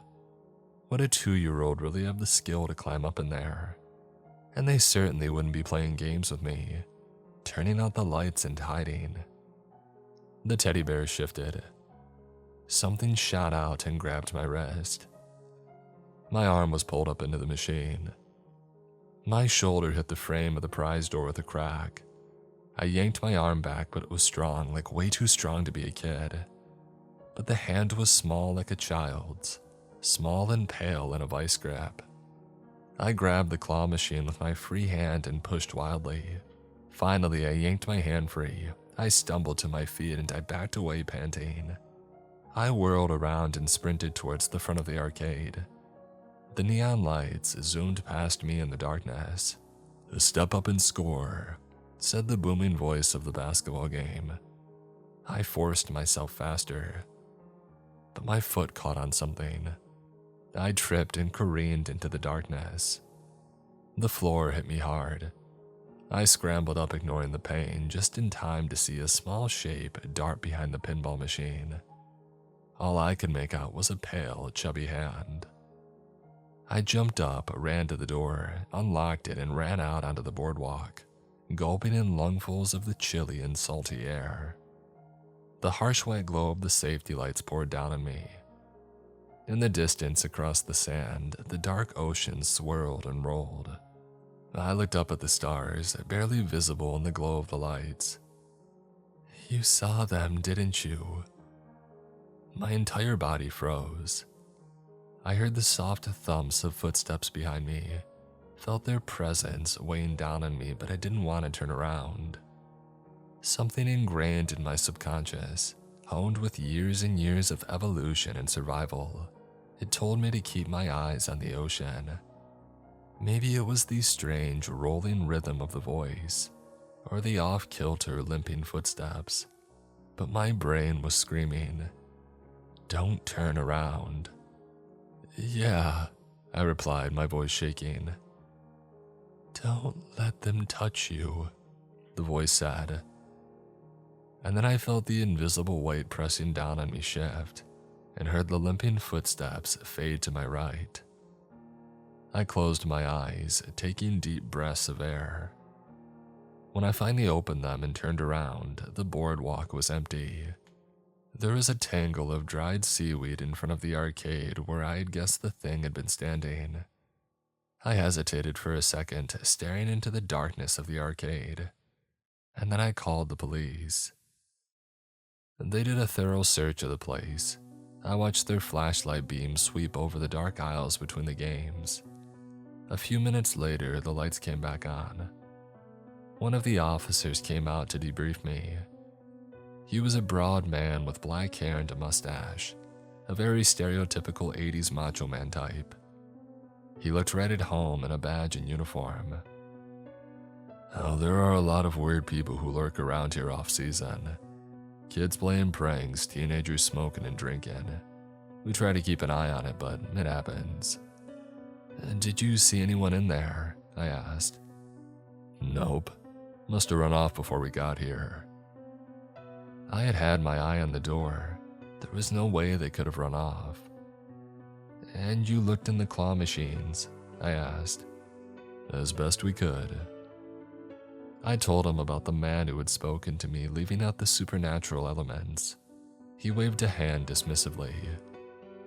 "Oh, I've heard about some old guy who likes to say weird stuff to people. I wouldn't think much of it." He made it seem commonplace. In fact, the more questions I asked, the more annoyed he seemed, until he cut me off and said that he had to respond to another call. I ran into the arcade, up the stairs, and I locked myself in my apartment. I promised myself that I would never close up alone again. For the next week or two, everything went fine, until I heard some sounds coming from the amusement ride area. All of the rides, the kiddie roller coaster, the tilt-a-whirl, had been winterized and covered with tarps. The metal fencing around the area had been locked. But as I walked by, I heard a soft tapping sound from inside. I figured it was an animal, but as I glanced in, I saw the tarp covering Trevor the Train move, as if something were underneath it. "Oh, come on, another kid." I squinted. There was definitely something moving under the tarp. Not my problem, I thought, backing away. If an animal had gotten in there, that was their problem. I was only hired to watch the arcade. As I watched, though, the movement stopped, and then something dark began to drip out from under the tarp. I watched in utter horror as what appeared to be blood dripped out. It was right under where the face would be. I pictured the gray, demented-looking train face chomping down on some poor animal. I called the police, again. This time, they seemed really annoyed. One of the officers was the same one who had checked out the arcade, Mr. Macho. The other was a skinny, younger partner who scowled in disgust when he peeked under the tarp. "Oh, it's a seagull. Poor thing got trapped." At that, Mr. Macho crossed his arms and scowled at me, You can't keep calling us out here. I really thought that somebody was in danger both times. You're wasting our time. And with that, he turned on his heel and started back towards the car. But then the other officer approached me. This job is dangerous, he said in a low voice. What? Working here off-season, it really takes its toll mentally. A lot of people start getting paranoid, lonely, cabin fever type stuff. Oh, I'm not alone, I have Abby, I said, pointing back to the arcade. You get along with her? Yeah. Good, keep it that way. We wouldn't want another incident like 06. And with that, he started towards the patrol car. Wait, 06, I called out after him. Look it up, he called back. You'll see. He disappeared down the boardwalk. A minute later, I saw the patrol car zoom past on the main road. I was alone. The cool wind whipped in from the beach. The ocean was turbulent and gray, whitecaps extending into the horizon. I tore my eyes away and looked back at the pool of blood under Trevor the train. I shuddered. As soon as I got back inside, I looked up the incident of 06. There were only a few articles floating around on the internet, and they were all on obscure, outdated websites. I didn't know whether to trust them, but they all said the same thing. Two guys, Chase and Dermot, had taken a job at the Boardwalk for the off-season. It wasn't at the arcade, but the archery place that used to be here. They both were around my age, in their early 20s. Chase had stopped communicating with his girlfriend in early October. After not hearing from him for 4 days, she went to the police. They found Chase's partially decomposed body on the beach, with an arrow sticking out of his chest. Dermot was found sitting in a bench overlooking the ocean, malnourished and dehydrated, rocking back and forth. That wasn't him, that wasn't him, he kept repeating over and over. No one knew exactly what happened. Dermot got a lighter sentence on reason of insanity, but there was one disturbing detail that was mentioned in only one of the articles that nobody could seem to explain. Dermot's eyes had been gouged out. At that point, any sane person probably would have quit. A child tried to pull me into the claw machine, a child with the strength of an adult. I was supposed to believe a seagull randomly flew into the tarp covering the train and somehow died a bloody death. That made no sense either.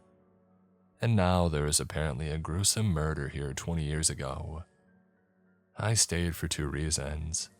This was the easiest job that I had ever had, and Abby wouldn't quit. I tried to convince her, but she hadn't seen any of the weird stuff for herself.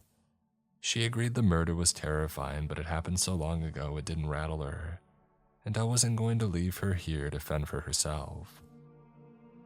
Okay, I'll admit it. I was starting to catch feelings for her too.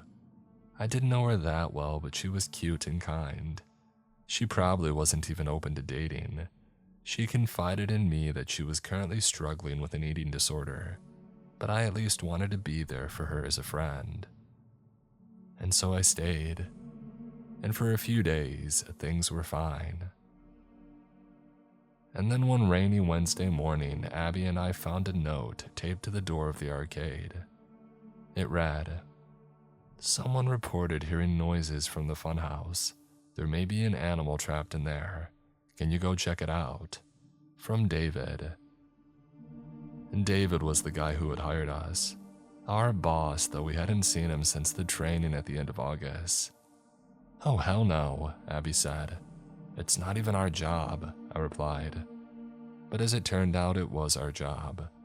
We came back from lunch to find another note taped in its place, outlining the fact that our job description included checking on the other boardwalk attractions. David had taken the time to cut out a little piece from our employment contract and stick it to the note.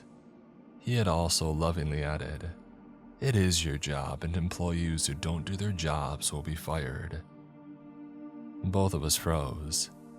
"Is he listening to us?" I whispered. "I don't know," Abby whispered back. Did he have cameras and microphones all over the place? Was he watching us? Before I could think about it too hard, Abby started for the funhouse. "I need this job," she told me, as we made our way up the rain-soaked boardwalk. "I know," I replied, suddenly tired of her nonsense. I might just quit even if she didn't.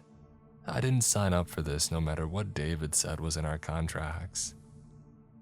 The wavy red font reading Funhouse popped in the gray gloom.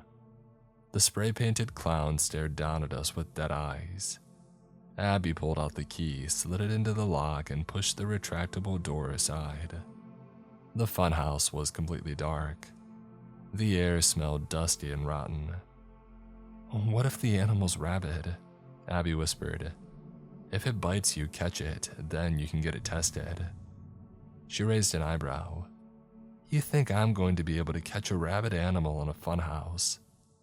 "Look, it's probably just a squirrel." The gray light streamed in from behind us. I went behind the little ticket counter and felt for a light switch. With a mechanical whoom, black lights flicked on, along with some sort of machinery deeper in the house. We were staring at a mirror maze. "Oh, hell no," Abby said. "I hate these things." "Follow my lead then." I was trying to act all brave, but inside I was dying. They really wanted us to try to find an animal in here. Shouldn't we just call animal control? How about this? We look for 10 minutes and then we get out of here and tell them that we couldn't find it. She pushed out a breath. "Okay." I stepped into the maze first. I stretched out my hand in front of me and slowly advanced to the left. There was a mirror in front of me and I saw Abby following a few paces behind, wringing her hands. Thunk. My hand hit glass. I sidestepped and then was facing another mirror. Abby was still behind me, her face lit blue from the black lights, looking dead pale. She opened her mouth and then shook her head and followed me silently. Left, right, straight. I focused on only moving forward, on sidestepping the mirrors and the panes of glass. I had been trying to keep a mental map of the maze in my head, but it quickly got way too complicated. I could see the exit to the maze only 4 or 5 feet ahead of us. We were almost there. There was another mirror directly ahead. I dodged around it, and then I stopped. I stared into the mirror. Abby was standing behind me, but she wasn't wringing her hands. She was smiling. I whipped around. The blaze behind me was empty. "Abby?"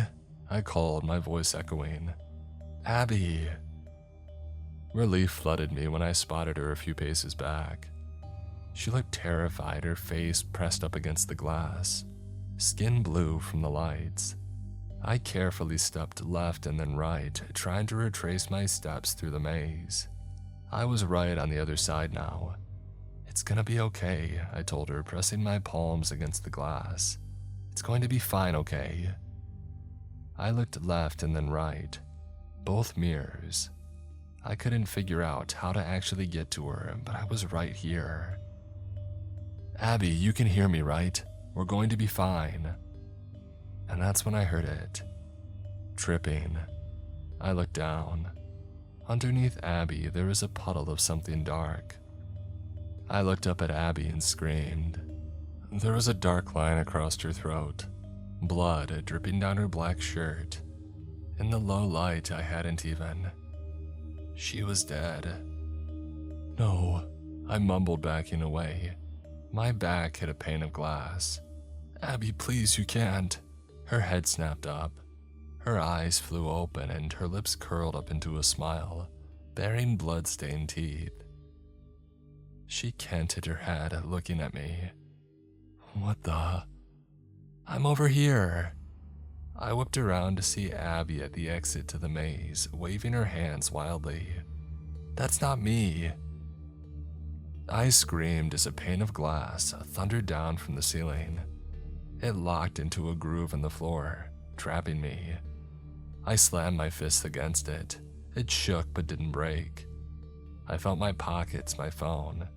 I took 3 steps back and then reached back to hurl it. It sailed through the air and thunked into the glass. A crack erupted.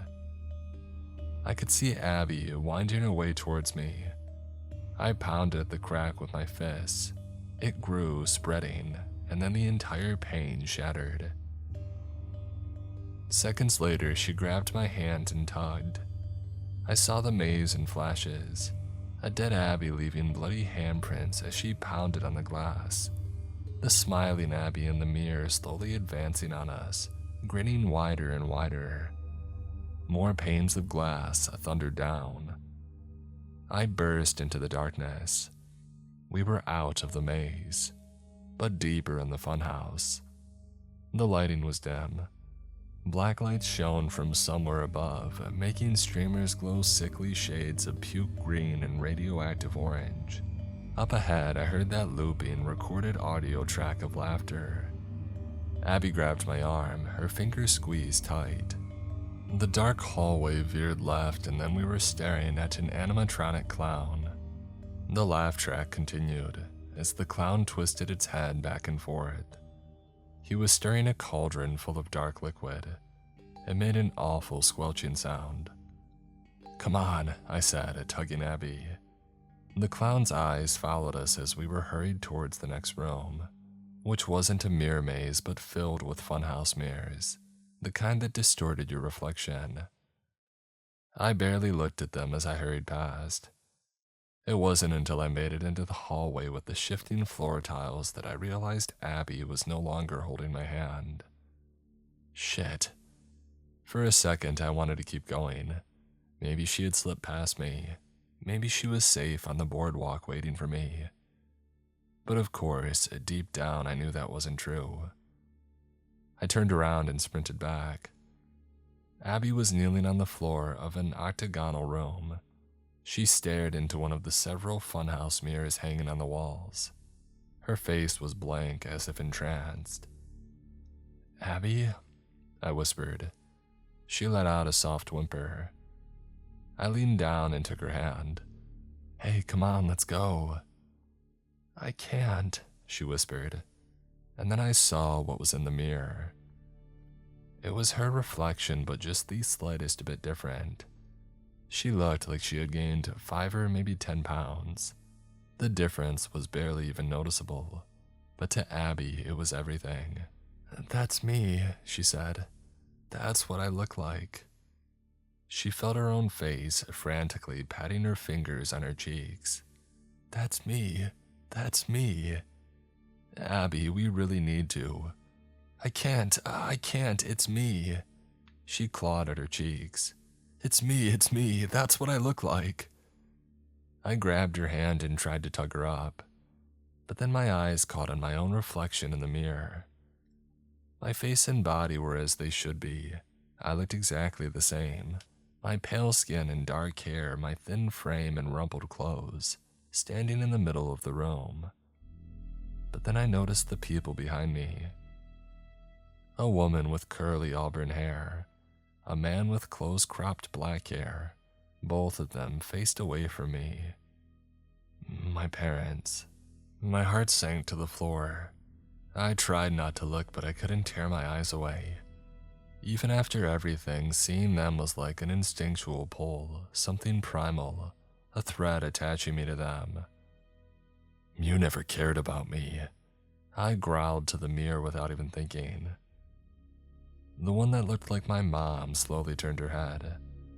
She looked back at me, smiling, teeth glowing in the black lights. "Why would we?" she said in my mother's voice, but slightly raspier and deeper. "You were never going to amount to anything anyway." "You're going to end up like your brother," my father said with a half-hearted shrug.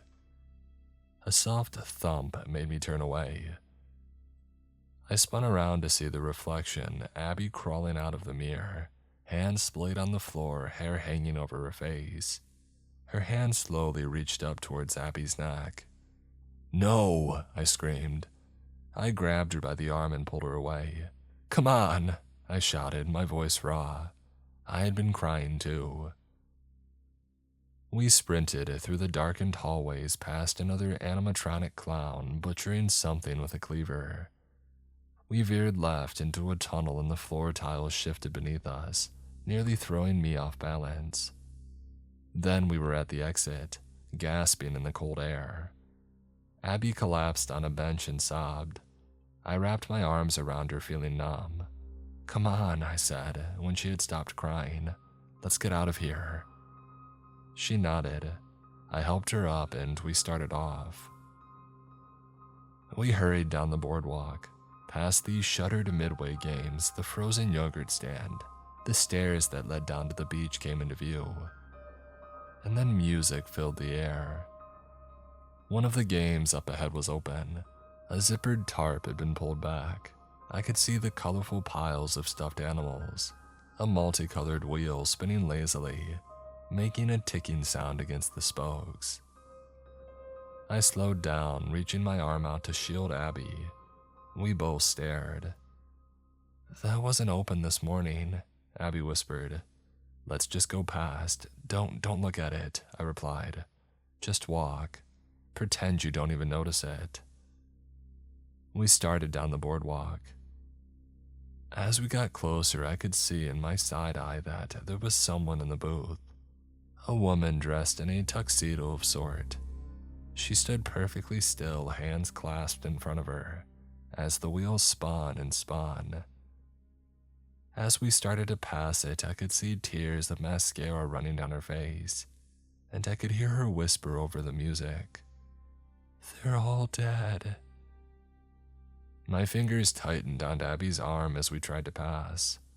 Something collided with my chest, hard, and then I was standing in front of the booth. Abby was standing next to me. I tried to move, tried to run, but my feet were rooted to the ground. It felt like something invisible was holding me in place. "What the?"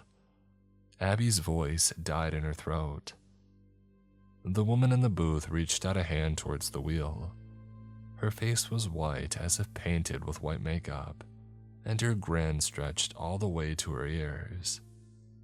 Her eyes were popped wide open and she stared down at us, tracks of mascara bleeding down her cheeks. The prizes behind her were horrible perversions of normal stuffies, little characters with blood dripping down their faces, X's for eyes, grins full of razor-sharp teeth. She reached out and rested her hand on the wheel. It was bisected into 4 colors: red, yellow, green, blue. There was sharp, black text on each section. The red one said, "A painful death." The yellow one, "No escape." The green one, "They're all dead." The blue one, "Lost at sea." I tried to run, but my entire body was paralyzed as the woman grabbed the wheel and spun. The ticking. Abby and I stared in horror as the wheel slowed. I held my breath as the ticker passed red and then yellow and then green and then blue. It slowed on red. A painful death. I bit my lip, all the blood rushing out of my head. The ticker landed on yellow. No escape. The woman bowed, and when she came up, I felt the invisible pressure release us. I could move again. I backed away. The woman grinned down at us. "Run," Abby whispered. We sprinted down the boardwalk. The drizzling rain felt ice cold like needles on my skin. My legs burned and ached. I gasped for air, but I focused on the end of the boardwalk just past the ice cream parlor. I took a final glance back. The woman from the booth was watching us but not following. We leapt down the stairs. Suddenly everything spun. I grabbed the banister as an intense feeling of vertigo hit me. The wood, the sand, the ocean all blurred together, like I was going 100 miles an hour. And then I was standing on the boardwalk. At the beginning of the boardwalk, next to Vivian's souvenir shop. I could see the amusement rides covered in dormant, and then the faint outline of the arcade, neon light flashing, and then the funhouse, fading into the gray, rainy gloom. Did we just teleport? Abby stuttered. I didn't want to say yes, that would sound crazy impossible, but the last thing I remembered was running down the stairs, and now we were here. I turned around and ran towards the end of the boardwalk on this side, right past the souvenir shop. I bounded down the steps, and yet again the world tilted on its axis. Everything spun like I had just gotten off the tilt-a-whirl. When the dust settled, I was standing at the other end, next to the ice cream shop again. I could see Abby in the distance, the tiniest dot. At least it seemed like the woman at the game booth wasn't keen on following us. I ran down the boardwalk, huffing and puffing. Halfway down, I veered for the little ramp labeled beach access. I hopped the closed gate and ran out into the sand, my feet sinking with every step. I ran towards the ocean until the ice-cold water was lapping at my feet and soaking my shoes. There were no boats and no signs of life out there, just cold gray, slightly darker than the sky, fading out into oblivion. I ran left, but as soon as I was as far north as Vivian's souvenir shop, the vertigo hit and I was back at the end of the boardwalk. When I ran to the other end of the beach, the same thing happened. I collapsed onto the sand. I pulled out my phone and dialed 911. Even though I was able to call the police a few days ago, now every number I called went to the same message. We're sorry, this number has been disconnected. I hung my head in my hands. 10 minutes later, Abby joined me. I don't know what's happening, she sobbed. I know, I muttered. I don't know how long we sat there in the cold, damp sand, staring out at the gray ocean, wondering what was going on. The sky darkened as the sun began its descent. Long shadows cast by the amusement rides crept onto the sand. Soon it would be dark. We went back to the arcade. I opened the storage closet and rummaged through everything. I found a hammer. I ran to the back corner of the arcade between the pinball machines and began swinging at it against the wall. Thud. What are you doing? Abby shouted. If I break the wall, I panted, maybe we can get out of here. But deep down I knew that it wouldn't work. Whatever was keeping us from leaving the boardwalk must be surrounding the place. Besides, 10 hits in the wall didn't even dent. I let out a groan of frustration and I dropped the hammer. But then I got another idea. Come on, I said to Abby. We ran back out onto the boardwalk, now washed in the blue hues of dusk, and I pointed at the roof. Give me a boost. Oh, that's crazy. No, it's not. Maybe I can jump down on the other side. She shook her head but kneeled on the boardwalk with one knee up. I climbed and grabbed onto the roof. I tried to pull myself up. The cheap aluminum roof bit into my palms. I groaned and let go. I can't do it. I ran down the boardwalk over to the amusement rides. They were cordoned off from the rest of town by a stone wall. I frantically tried climbing it, my sneakers slipping against the bricks, but there were no footholds, no way to get any sort of purchase. I silently followed Abby back to the arcade. I pulled out my phone and tried to make another call. No service, no internet. I felt numb and hollow. Tired of running around in mental circles, I walked over to the Pac-Man machine and started to play. And then Mortal Kombat. The sky darkened to deep black. The stars twinkled overhead. The boardwalk looked completely different in the darkness. Lit by the bright white lampposts, it appeared to be floating in the darkness, disconnected from the beach, from the rest of the world. Just a strip of wood and metal suspended in space. And then I saw it. A light on the ocean. Abby, look! We ran out onto the boardwalk, down onto the beach. Hey, Abby screamed, her phone flashlight on, waving it around wildly. We're over here! "Help!" I shouted. "SOS!" The light wasn't that far from shore. It twinkled back at us, blaringly bright, almost blinding, and it looked like it was coming closer. The light steadily grew. "It's coming for us!" Abby shrieked. The light came closer and closer until it was blinding, like a miniature sun floating on the water, only 20 yards from us. It seemed to stop at that point, bobbing on the waves. The ice-cold water lapped at our feet. "Do they want us to swim out to it?" Abby asked. "I don't know." An uneasy feeling settled in my stomach as the boat just sat there. No one called out to us. The light didn't blink to give some sort of signal. The light was so bright I couldn't see anyone or even the boat itself. And then I heard a sound. The soft sound of music coming from the boat. It sounded like a woman singing a lilting, beautiful melody. The light seemed to shimmer rainbow at the edges, and it was one of the most beautiful things that I had ever seen. Colors that I couldn't even begin to describe shimmered in the corona of the light. Without even realizing it, I was walking into the water. "Don't get on the boat." It was that same voice, the one that I had heard after seeing the kids in the arcade. Soft and wavering and wet. That same presence weighed down on me, telling every instinct, "Don't turn around." "Don't turn around," I shouted to Abby, but it was too late.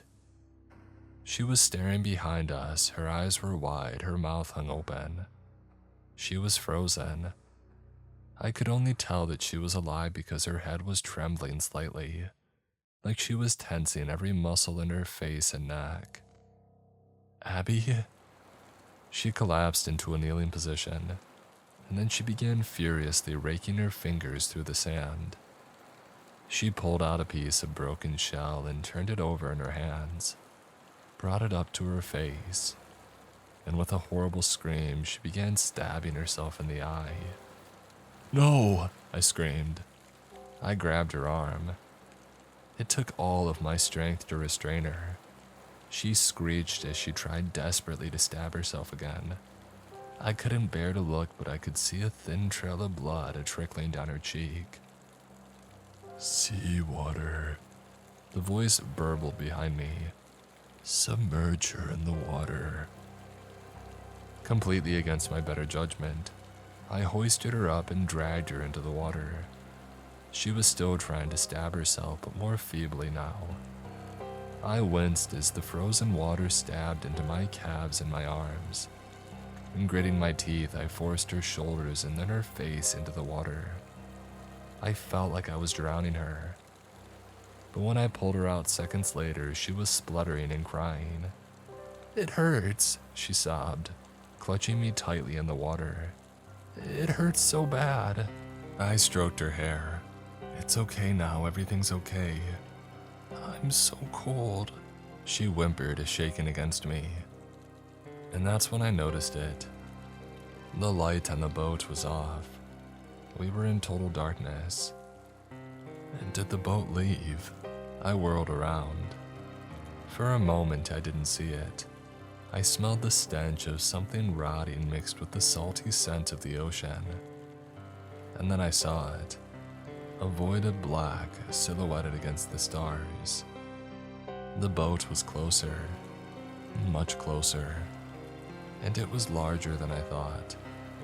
It rose at least 20 feet above the waves, blocking out the starlight. I helped Abby out of the water. "Keep your eyes on the ground," I muttered. "Don't look at it." The old man, or whatever it was beside us. It smelled like salt and sunburnt sand and rotting fish. Its breasts were crackly and wet, as if water half filled its lungs. "It's too late. They're coming." And then I heard it. A splash. It sounded like something had jumped into the water, and then splashing as many more followed it. "You can leave this place," the thing beside us said. "The gap between the funhouse and the game booth. It's the only exit. We hobbled up onto the boardwalk. The neon lights were blinding, and then we sprinted towards the funhouse. Seconds later, I heard the patter of footsteps behind us, many footsteps. We passed the creepy clown, the mirror maze peeking out from the entrance. I guided Abby to the crevice. It was only a foot, maybe 18 inches across. It didn't look like either of us would fit comfortably, and beyond it was total darkness.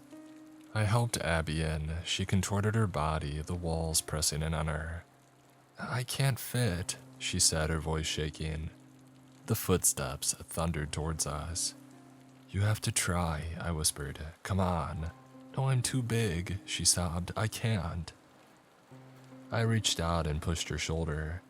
With that extra inch, there was a popping sound, and then in the blink of an eye, Abby disappeared. I crouched down and pulled myself in next.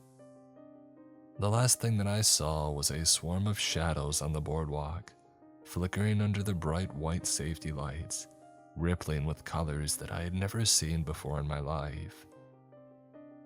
And then I squeezed further in, and the vertigo hit me like a truck. When the world stopped spinning, I was standing in the parking lot of the boardwalk off Shore Avenue. Abby was standing next to me, bent over and catching her breath. The moon hung low, glowing a deep gold in the purple sky. Everything was silent. I looked back at the boardwalk. The buildings blocked a direct view, but I could see the lampposts, with their harsh white glow hovering in the darkness.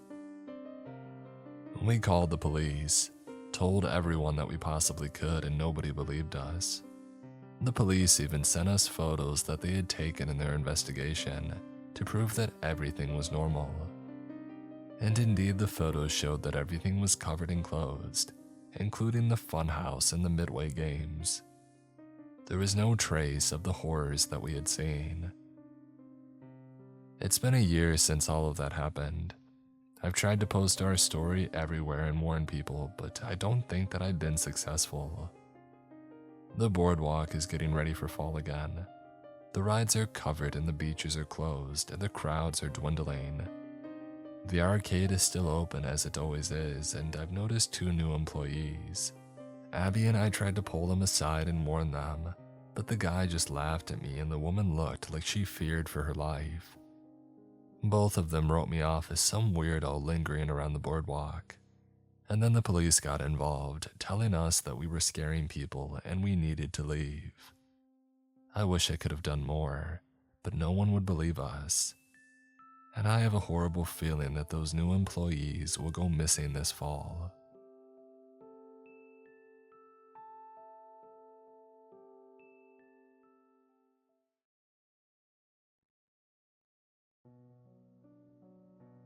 At the outset, I should tell you that I'm a thief. Not a classless, smash and grab guy or a lowly pickpocket. Those require no planning or strategy beyond. Move quickly and be ready to run. I'm a 4th-generation cat burglar, and I'm very good at my job. If everything goes right, you don't notice that I've been there for weeks, if ever. I understand most people find this line of work deplorable, and I'm okay with that. I could go on and on about how the system steals from us all the time, and how the rich use their ill-gotten gains to subjugate us and give you the whole "I'm really a Robin Hood" type figure. But I will spare you all that rationality. I'm a thief because I'm good at it and I was raised in a culture that values it. There are other reasons, but it's not worth getting into them. To be a cat burglar isn't just about breaking into a house and cleaning out a safe. Well, that's part of the job, sure, but like an iceberg, most of it remains hidden from view. My father used to tell me, being a thief is being prepared to be bored out of your mind. He wasn't wrong. About that anyway. Wrong about a lot of other things. But I digress. Once I narrow in on an address, I have to sit it. That sounds easy, but it's not. It's boring. like clean the garage boring, waiting in line at the DMV boring, but it has to be done. Veg before ice cream boy, veg before ice cream. He told me this while housing a sleeve of fig Newtons before dinner. Much to my chagrin, he was right, again. Outside of watching a house for hours on end, there are so many dozens of other things to keep track of. Has anybody made you while you're casing the place? What hours do the servants work? What's the best way onto the property? How do I get in and out of the house with little chance of being caught? Each question needs to be answered beforehand. Finally, the big question. What's the security situation? A lot of these McMansions come pre-built with high-tech security features in place for the first year. And that's when the lower cost prices disappear. Most people, even millionaires, will cut off services at that point. They keep the signs, sure, but not the actual equipment. That's gone like disco and ain't ever coming back. Why? Well, there are two major reasons. First, the rich live in a bubble and don't believe anybody can get to them. Money enables hubris. Second, rich people are the cheapest people in the world. Why pay for the real thing when a chintzy lookalike will do? Capitalism's beating heart is to make the most money by spending the least amount of it. The illusion of security is cheaper than actual security. The night of the robbery, I felt good, prepared. I had watched, I had noted everybody's daily schedule. I had marked my entrance and exits, knew where the primary bedroom was located. I even wore my lucky shirt. A fat lot of good that did. I waited until I saw the Uber leave, and then I started my half-hour timer. It's been my experience that the help empties out not long after the boss leaves.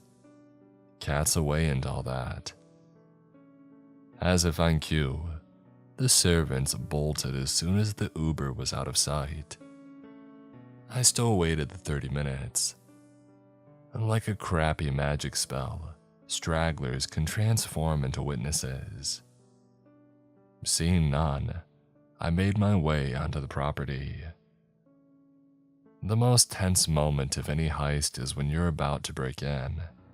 Even in all black, even in the dark, there's still a chance that somebody could see you. A nosy neighbor, a dog walker, a panhandler, anyone. Time works against you.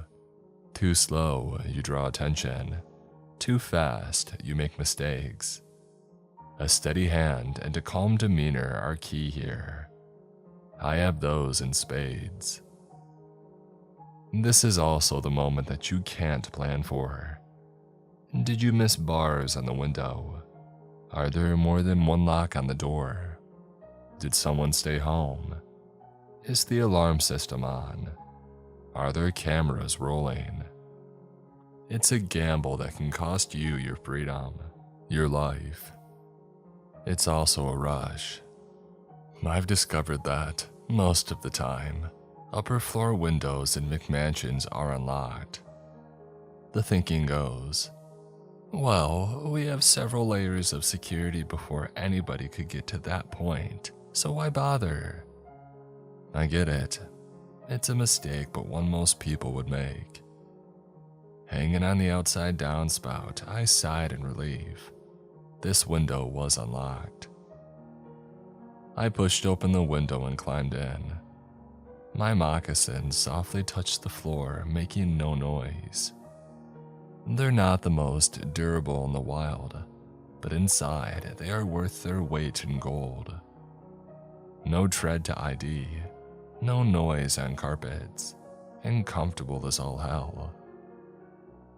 The room was dark, and I had no desire to change that. I keep a tiny pen light in my pocket for that reason. I become so accustomed to seeing the world in the tiny circle of light that my eyes quickly attune to the dark. A cat in every sense. I assumed the truly valuable things. Wills, bank account information, holy grails. They would be in a safe. But I don't crack safes. Well, not in people's homes anyway. It's too complicated, too messy. I was after jewels. And thanks to my extensive history, I knew where I would find them. Even in the dark, you could tell how obscenely large the walk-in closet was. It wasn't even fair to call it a walk-in closet, more like a studio apartment for clothes. 3 of the walls were lined with suits and dresses that may have been worn once, maybe twice. Some still had tags on them. The last wall was dedicated to shoes. Red bottom Louboutins and rare Jordans as far as the eye or penlight could see. But what caught my attention was the makeup vanity carved into the wall like Petra in the Shara Mountains. More specifically, the 3 jewelry boxes sitting there. I moved to them like a zealot to the temple. This was what I came for. My haul would keep me in the black for a while, unless it was costume jewelry. The tease of stones, Dad would say. I pried open the first lid, and I smiled. Dozens of bejeweled brooches shimmered before me, like the hundreds of eyes of some mythological monster, all shapes and sizes, most ugly but authentic. The genuine article has a certain touch to them, a heft. These were legit. I plucked a few from the bottom of the box and placed them into my bag. My fingers found something that had an odd shape. I pulled it out to get a closer look. A triangle inside a pentagon. It was on the small side, but it was full of diamonds. Valuable, very. But something felt wrong about it. I dropped it back in. The longer that you do this job, the more adept you get at picking the right things to steal. The secret is to only take 2 or 3 pieces at a time. Of the few that you do take, ensure that they're plain looking, nothing memorable. Unique pieces are hard to fence. If they end up in a pawn shop and a cop finds them, it's only a hop, skip, and a jump until it's traced back to you. Iron handcuffs, jail time, hard pass on my end. As I put the piece in my bag, my light started flickering. I gently tapped it against the vanity. As I did, I glanced up into the vanity mirror. My heart seized. There was a figure standing near the open window. Out of instinct, I snapped around, ready to rumble, but the figure was gone. I flipped off my light and pocketed it. I turned back to the mirror and my breath caught. It was standing in the closet doorway now. I balled my fist. I wasn't going to jail. I would go down swinging. But when I spun to meet them eye to eye, the figure was gone. Again, I was confused. I know that I saw someone. I couldn't tell you the details, but there was a person standing there, watching like they weren't supposed to see me in there. The sound of footsteps running from the primary bedroom down the hall echoed through the empty house. After a beat, I heard a door slam somewhere on the floor. My legs wobbled underneath me. My mouth was dry. I had experienced plenty of odd stuff on the job, but a ghost, never.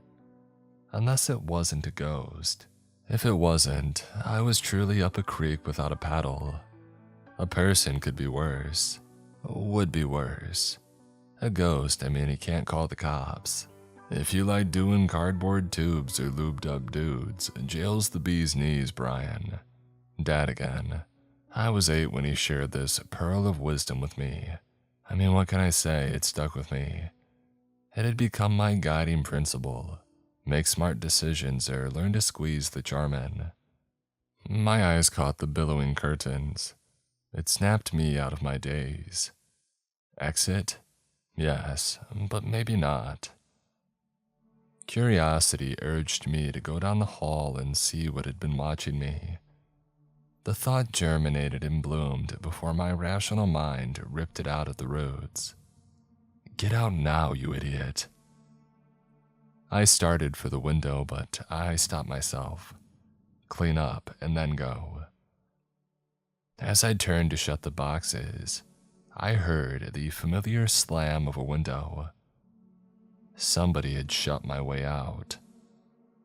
I turned naturally. There wasn't anyone there except the sound of footsteps running back down the hall. Another door slammed. Holy hell, I said. My tongue felt fat in my mouth. I swiftly cleaned up and made my way to the window. As I got there, I heard something that every thief dreads. The front door opened. I knew it wasn't the one that I had heard before, because I heard the loud, boorish homeowner come barging in. I know you're up there. I saw it on camera. My fingers gripped the window and I tried to yank it up. It wouldn't budge. Felt like invisible hands held it down. Panic spiked my blood. My fingertips prickled with fear. I had to hide. Now. I retreated into the closet. As I did, I heard the door down the hall open up again, and footsteps raced to the stairs. They stopped at the landing, turned, and ran back to the room, slamming the door as they did. This seemed to agitate the owner. He increased his rate, racing up the stairs 2 at a time. He bellowed, "You better pray to God I don't catch you. I'm gonna take my time making you bleed. So much so that your final ascension will feel like a relief." I didn't know what any of that meant and didn't want to find out. The diversion, though, gave me enough time to find a spot to hide. There was only one way that would work. Behind the racks of clothes. It wasn't ideal, but I was out of options. I split the clothes like I was Moses parting the Red Sea, and I slid into the gap behind them. The footsteps reached the top of the stairs. Another sound. A cell phone ringing joined them there. "Come on," the voice spat. "You're lucky. Run now, but you can't hide from me. I'm everywhere." After another ring, he picked up. "Hey, Pete, buddy, what's going on?" His tone had changed entirely. My heart was zooming. I felt like an addict running wind sprints. I had been close to being caught before, had to slip the fuzz once or twice, but I never found myself in a situation like this. I tried to keep my cool, but my body didn't get the message. I trembled. Sweat beaded on my forehead. Fat droplets rolled down my face. I took a deep breath to try to recenter myself. It didn't work. "Trust me, Pete, I get it. I know how many strings you had to pull to get me involved." The man was now in the primary bedroom. I prayed that he would avoid the closet, but when the overhead light popped on, I knew that I was good and screwed. He was coming in here. I leaned back against the wall, as if it would eventually absorb me. I kept my hands balled into fists in case I had to come out swinging. As much as I didn't want to admit it, I was trapped. A thief's worst nightmare. No way out without announcing myself. And worse, I had a limited line of sight. Even if there were a chance to leave, I would have a hard time seeing it. A man dressed in an expensive tuxedo speed walked into the closet. He was older, perhaps in his mid-50s, but he did not look like it. Not at first blush. Good skin, a finely trimmed mustache, and a head full of slicked back black hair. He looked like a cartoon drawing of a crooked politician had come to life. I did my due diligence. No family connections, no internet profile, no warrants. Nothing. A nobody. Perfect for the gathering. He paced as he spoke. When he came by where I was hiding, through these suit jackets, I could get a better look at him. Upon closer inspection, the man's actual age shone through. His face bore telltale sign of plastic surgery, that plastic, uncanny valley look. While most of his hair was jet black, he had the budding growth of silver poly walnut style wings around his temples. The corners of his eyes and mouth had the faintest of cracks. Yes, he was that close to me. The man pressed the phone against his ear and held it in place with his shoulder as he shimmed out of his suit jacket. He flung the expensive jacket onto the ground as if it were covered in ants. The phone never left his ear. Peter, seriously, I know. I get the scope. Okay, yes, I know. It's why I doubled back. I'm changing. I know they're very particular. Only get one shot at a first impression. He stopped directly in front of me and shook his head. Would I get a first impression? His conversation engrossed him, and that thrilled me.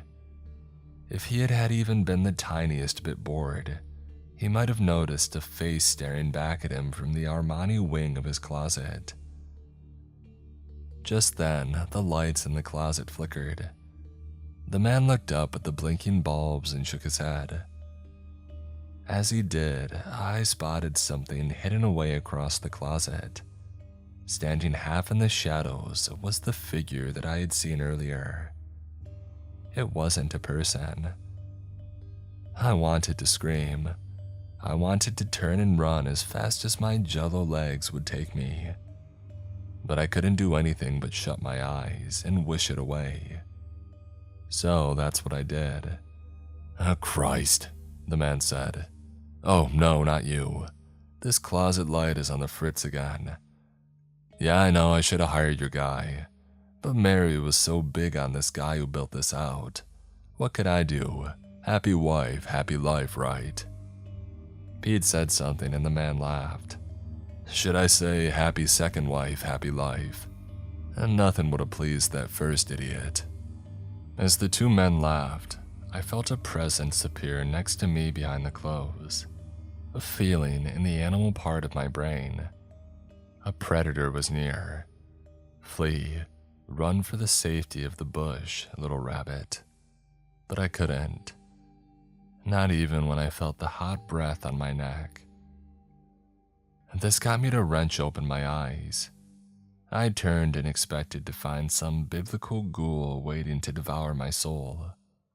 But instead, the man's hand reached for a suit jacket beside me, a $300,000 watch on his wrist, the salt and pepper arm hair escaping his starched white shirt, money to burn.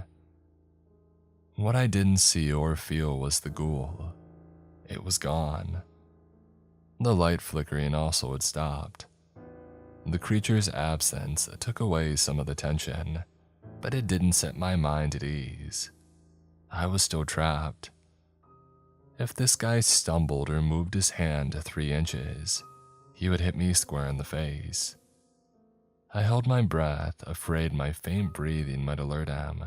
He yanked a jacket off the hanger. The hanger swung back and hit me square in my right eye. I slammed my lid closed and squeezed hard, praying that would take away the pain, but knowing it wouldn't. I wanted to rub it. I wanted to scream. I wanted to jump up and down in pain. but all I could do was trap the pain in my body and wait for him to leave.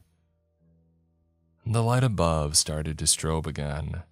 That, coupled with my wounded eye, made it nearly impossible to see anything clearly, but my ears worked just fine. Over the man's tasteless jabbering, I heard floorboards outside the closet creak. "Pete, let me tell ya, I'm so excited to join up with the organization. I think you guys are gonna love the tasty little..." The lights shut off. So did the man's mouth. I used the darkness to scratch at my eye like a 1980s DJ. I blinked once, twice, 3 times. It stayed open. It hurt like crazy, but I could see again, or I would be able to, if the light hadn't just shut off. Jesus Christ, I hate this closet.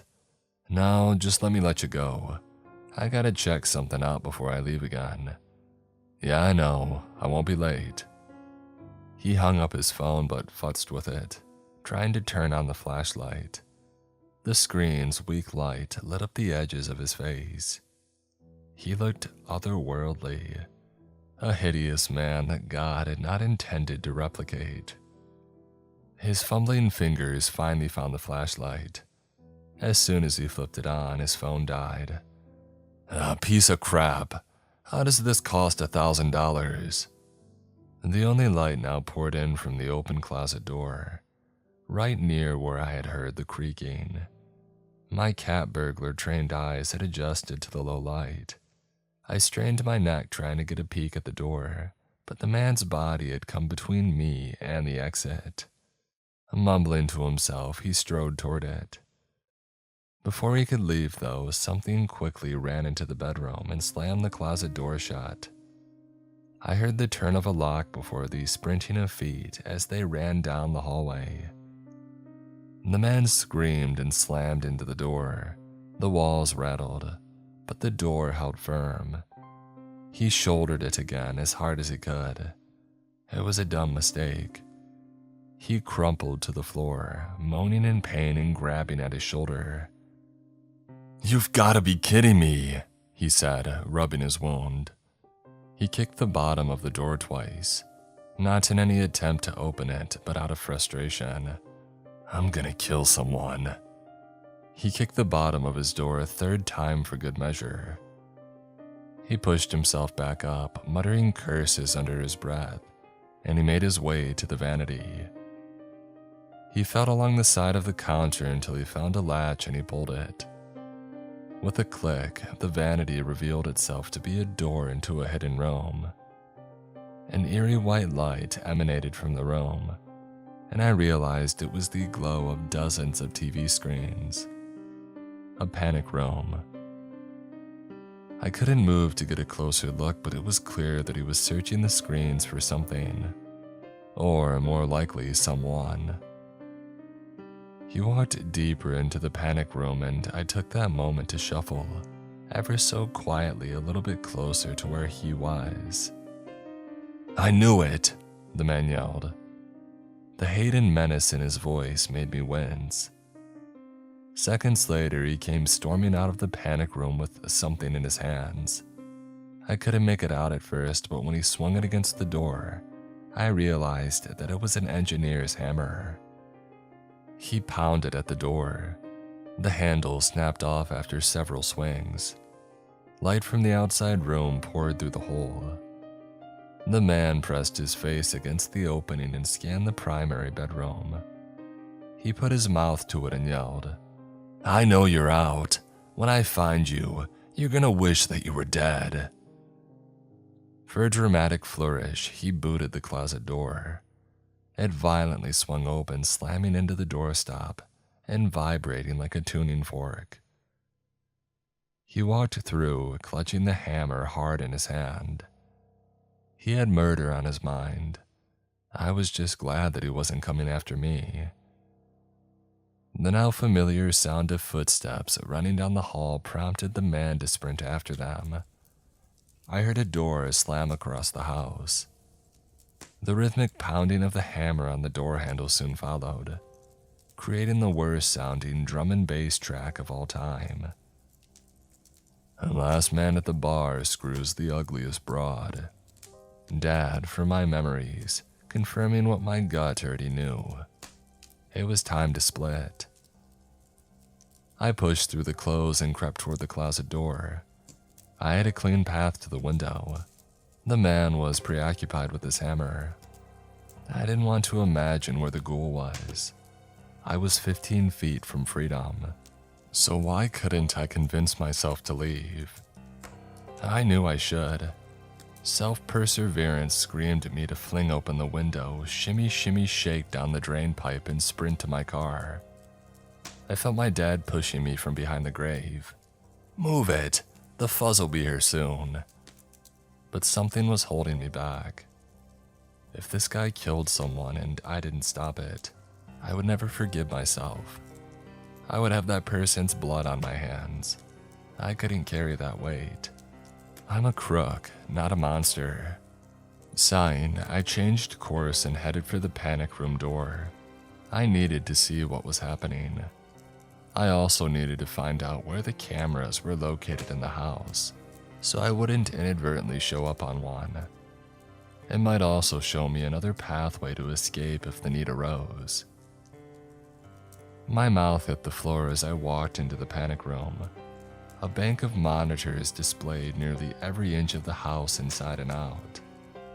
I had spotted the outside cameras while I cased the place and found a dead zone between them. That was not true inside. There was a camera pointed directly at the window that I had climbed through, and there was one looking at me right now. The man wailing on the handle caught my eye though. While it only took a few direct hits to dislodge the first handle, this one was not cooperating with him. I watched him take 6 massive swings and nothing. It held firm, top quality handle. I looked around for anything else that I could use for a weapon and I came up empty. Maybe there would be something that I could use in the bedroom. With the man focused on trying to break down the door, I eased my way out of the closet and into the room. The place was spotless. Nothing dangerous in here but unearned wealth and a few scruples. There wasn't anything that I could use to counteract a hammer swing. Come on, I muttered. Who are you? Came a voice from under the bed. I screamed in fright, but a quick slap of a hand over my mouth stopped it from escaping into the wider world. I glanced down at the floor under the bed. Were all of my worst childhood fears coming true at the same time? Despite every scary story advising me not to, I got down on the floor and looked under the bed. A scared woman in her early 20s was staring back at me. Her eyes were wide, and I could see that she was trembling. She was filthy, but I'm not sure she had entered the house that way. A sour stench surrounded her, and I realized she had been here for a while. She had broken and bloody fingernails, as if she had been trying to pry open a stuck door. On the back of her hand, I saw a raised pink helix of freshly branded skin, a shape that I instantly recognized. A triangle inside of a pentagon. Who are you? She asked again. Her voice was a vapor. Might as well be honest. A thief, I said. Who the hell are you? He kidnapped me. He's been holding me for 2-3 weeks, the woman said, her voice breaking. He was gonna sacrifice. Her voice caught again. He's a monster. Suddenly the phone conversations the man had with Pete made more sense. It chilled me. Whatever he had planned for this woman would not be pleasant. What's your name? Inez, she said. Brian, I said. He's busy, Inez. Let's get out of here. But I can't. What? Why? Not yet. He's chasing shadows, I said, my voice transforming from a whisper to a yell. Now's the chance. I promised him I would help finish the job. You promised the monster? No. At once, all the lights in the house flicker and shut off. With every electrical machine off, the house felt still, abnormally quiet. I could feel my heartbeat. It vibrated through my whole body. Wait, no, that wasn't my heart. The entire house was vibrating. I promised the demon that I conjured. Who the hell is in my bedroom? The man yelled from down the hall. She's my prize, you hear? Tell Pete to find his own lamb. Get under here, Brian. I wasn't going to argue. I dropped to the floor and army crawled under the bed. As soon as my legs were safely under, the entire house shuddered again, rolling like an earthquake. My stomach flipped, and I chewed back the vomit that had charged the gates. As fast as it came, it left, both my bile and the house. It was still again. The only noise that I heard was the chain of the fan gently tapping against the dome light. Whatever you do, don't look at it, Inez whispered. I shut my eyes. A concussive explosion blew out the door down the hall. I heard the man cry out before his body thumped against the wall. A sickening crack of bone snapping on impact echoed down the hall. What the? 2 thunderous, house-rattling stomps followed. The man was whimpering in pain and fear, and God knows what else. I heard him stand, but before he could flee, the air shattered with the sound of dozens of different people's agonizing screams and a low rumbling growl. Oh my God! The man yelled, the panic in his voice palpable. His brain's terror messages finally connected with his legs. The next thing we heard was the thumping of footsteps rushing toward us. Why not leave? I thought. The stairs to the exit were right there. But then it dawned on me. He was trying to get into his panic room. The place where he believed his money had bought him security. His sanctuary. His safe place. What he didn't understand was that there would be no protection there. He wasn't going to find a shelter to shield him from the bomb. He was going to find his tomb. As soon as he had crossed the threshold of his door, an invisible force shoved him in the back, ragdoll-like, and he flew through the air, crashing into the window. It shattered, glass fell around him like those shimmering jewels that I had seen on the brooch. The man landed with a thud next to the bed. Despite Inez's warning, I opened up my eyes as his body crashed near us. I saw the man. He saw me. Blood leaked out from dozens of slices across his arms and face. There was a burn mark on his back and his skin sizzled. You could smell the stink of cooked meat. Think about what went through his brain at that moment. An unholy monster was chasing him, threatening him. His life was on the line. He's just suffered traumatic injuries. And then he sees a strange man hiding under his bed with the woman he planned to use for some ungodly and horrific ritual. Before the chaos of the moment returned, he had to think, what the hell is going on here? Who the hell are you? The man attempted to stand, but a scaled, covered hand seized him in an iron grip. He struggled, yelled, pleaded, but he couldn't break free. The creature let out another choir's worth of screaming voices and dragged the man toward the closet by his hair. The man screamed at us to help, but we didn't move an inch. Have mercy, please. I have a family. This isn't right, please. I glanced at Inez. She was stoic. I wondered if the man had felt the same indifference when he had abducted and beat her. Each time the demon's cloven hoof hit the carpet, it ignited the fabric. Little fires everywhere. The man screamed as the closet door slammed closed behind them. The next sounds that we heard were the snapping of bones and the dying screams of a condemned man. Let's go. Inez said, shimmying out from under the bed. Don't have to tell me twice. Several of these smaller fires had coalesced into a larger blaze. The house was a goner. The flames blocked the doorway to the stairs. Inez held up her hand to shield herself from the heat, but it was in vain. She turned to me, eyes pleading. What do we do? I got this, I said. I dashed to the window and knocked out the remaining broken glass. Smoke poured out into the night air. Come on, I yelled. Climb down the drain pipe. I have a car nearby. Inez nodded and nearly leapt out the window. She moved down the drain pipe so quickly, I lost sight of her almost instantly. I climbed out the window and I stopped to look back in. The black smoke filling up the room made seeing anything impossible. I felt my tool bag strapped to me. I reached in and found the brooches that I stole. Holding them up to my face, I could see dozens of little fires reflecting off their surfaces.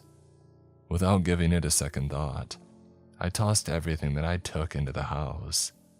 I didn't need a curse following me. Hurry, please, the firemen are coming, Inez said. She was right. Fire and police, probably. I didn't want to be here when they arrived. I can't imagine that Inez had any desire to stick around any longer as well. Once I was on the ground, I had to climb the outer fence and clambered over after her. As we hit the ground, I saw dozens of neighbors coming over to watch the show. None of them seemed to clock us, though. I grabbed her hand and led her into the darkness away from any potential witnesses. We walked the 3 blocks to where I had stashed my car. The neighborhood was alive with the approaching sirens and burning mansion. Inez sat down on the curb, put her head in her hands, and sobbed.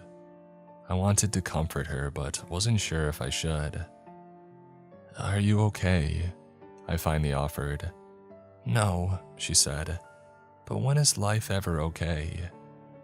I laughed. You got me there. She spat toward the mansion.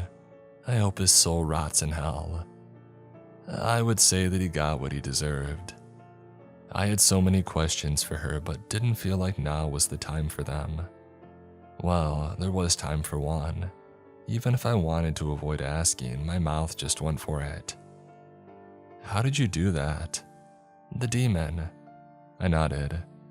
Well, I prayed for it. But you were praying to God, right? I said, confused. I prayed for revenge, she said, standing, and something finally heard me. Did you promise it anything? Do you owe it your soul or something? She gave me a weak smile and wiped away her tears. I would never get that answer.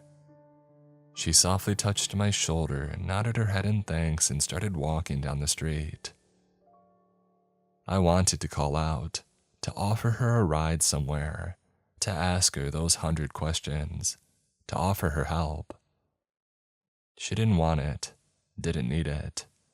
She operated on a level that was higher than I could even conceive, dabbled in things that I couldn't imagine, dark things, things I didn't want to imagine ever again. Despite my curiosity, I didn't follow her. She needed peace, solitude. A thought came to me in that moment. When you've got what you came to get, you leave. That was Dad again. He was talking about breaking and entering, but I couldn't help but feel like it worked now too. We both got our freedom back, a second chance we thought we would never get. When you got what you came to get, you leave. Thanks, Dad.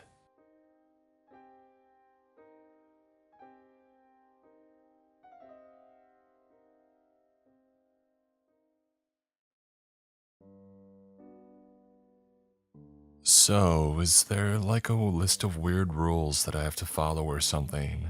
I asked, because I can be kind of a smart guy sometimes. Only one rule on this job, kid, Stanley said. Don't die.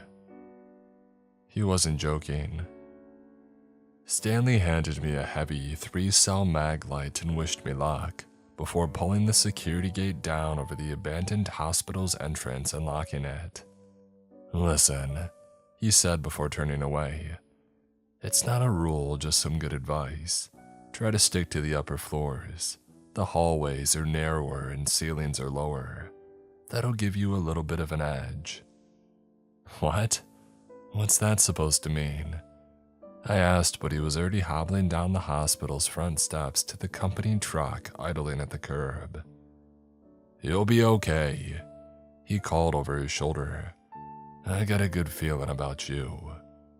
I didn't want this job. Fact is, I didn't want any job. My father says that I'm shiftless and lack ambition. He never says that to my face, but he never bothers to check the room to see if I can overhear him either. Mom claims that I just haven't found the right spirit guide to illuminate my life path. She's really into all that new age stuff. My girlfriend, I should probably say ex-girlfriend, since she's been ghosting me for the past 5 days, thinks that I'm depressed. I used to work in the mailroom at an investment firm downtown. To me, it was just a job, not a career. I was pretty ambivalent towards stocks and bonds, the market, and getting promoted to an office upstairs. While the other mailroom employees were networking, building relationships, and going the extra mile to get noticed, I just dropped envelopes off at people's desks. A smile and a nod was pretty much all the social interaction that I could handle. And then the pandemic hit and I was laid off. My roommates made the most of it. Anita delivered for Grubhub and learned to play guitar online. Sanjay worked from home. He actually wore pants to his Zoom meetings. Me, well, I sat in my room listening to creepypasta narrations on YouTube, which is where I got the idea for the weird rules joke that Stanley didn't get. And every once in a while when I was feeling particularly motivated, I'd play a couple levels of Candy Crush. I never wore pants. If it weren't for the home screen on my phone, I wouldn't have even known what month it was, let alone what day of the week. I didn't want anything. I didn't care about anything. I didn't do anything. Sometimes I would check my own pulse just to see if I was still alive. The only way the level of suckitude in my existence could increase was if I had to move back in with my parents. That became a real possibility when they started lifting the pandemic restrictions and my unemployment benefits ran out. I didn't get my old job back when the firm reopened. HR sent me a text telling me that they were downsizing the mailroom. I was too busy wallowing in inertia to care, but my roommates didn't take the news well. The first time that I couldn't come up with my share of the rent, Anita and Sanjay gave me an ultimatum. Find a job and kick in by the time the next month's rent was due, or get out. They were not amused when I told them that I expected my investment in scratch-off tickets to pay big any day now. Like I said, I'm kind of that guy. The prospect of moving back in with my parents, living with my father's a disappointment and my mom's pity, was what finally got me off my butt. Of course, I started with Craigslist. The night watchman gig seemed ideal. Low effort with no education or experience necessary. Perfect for a low energy, uneducated, inexperienced type like me. And they had an immediate opening. I figured I'd be sitting in a booth somewhere playing around on my phone all night and getting paid for it. I called the number and was asked to come down for an interview immediately. So I showered for the first time in days and threw on some semi-clean pants. They even sent an Uber. The company was in a storefront. There was a sign in the window, you know, the old-fashioned kind where they paint it backwards on the inside of the glass. The ornate script was chipped and faded, but it wasn't Sharpie scrawled on cardboard, so I figured it must be legit. Inside, I was met by a man who looked to be in his 50s with receding hair and a good start on a potbelly. He introduced himself as Stanley. Walking with a pronounced limp, he led me to his office and motioned me to a chair. The interview wasn't at all what I had expected. He didn't seem to care about where I went to school, my job history, or what qualifications I might have. Mostly, he wanted to know about my situation. Was I close to my family? Not really. Did I have a lot of friends? No. Was I dating anyone? It's complicated, but probably not. Stuff like that. It threw me off a little bit, his line of questioning, but then he asked about my size. I told him that I was 5'5" and 130 pounds. He smiled big, clapped his hands together and said, "Excellent." So yeah, that was pretty weird. "One last question," he said. "You a good runner?" "Runner?" I asked, not sure what he was getting at. "Oh, you know, running." He pumped his arms at his side, miming a jogger. "Are you fast? Got any endurance?" I shrugged. I lettered in cross country in high school, but that was 5 years ago. "That'll do," he said, scribbling an address on a post-it note and handing it to me. "Meet me here no later than 10:45 tonight." "Aren't we going to discuss pay and benefits, stuff like that?" "Let's see how things go tonight. If you still want the job in the morning, we'll talk about pay and benefits then." He walked me to the door, smiling ear to ear. "I got a good feeling about you, kid," he said, shaking my hand. Now I know what you're thinking. You're thinking that I was about to be kidnapped by some weirdo with a thing for short people. I know because I was thinking the exact same thing. At 10:25, my Uber showed up for the ride across town. I almost didn't go, but the thought of moving back into my parents' basement convinced me to take a chance.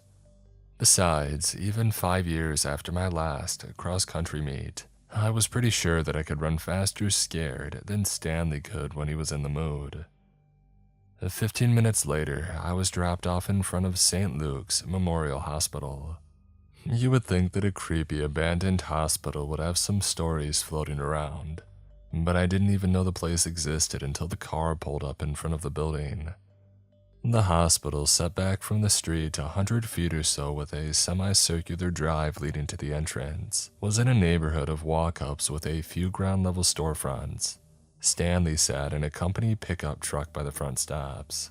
The building itself had 2 wings, one on either side of the main entrance. It was 5 stories tall with a flat roof and was constructed of poured concrete with yellow brick accents around the windows. You know, like those ugly old high schools from the 70s that you see in your parents' yearbook photos.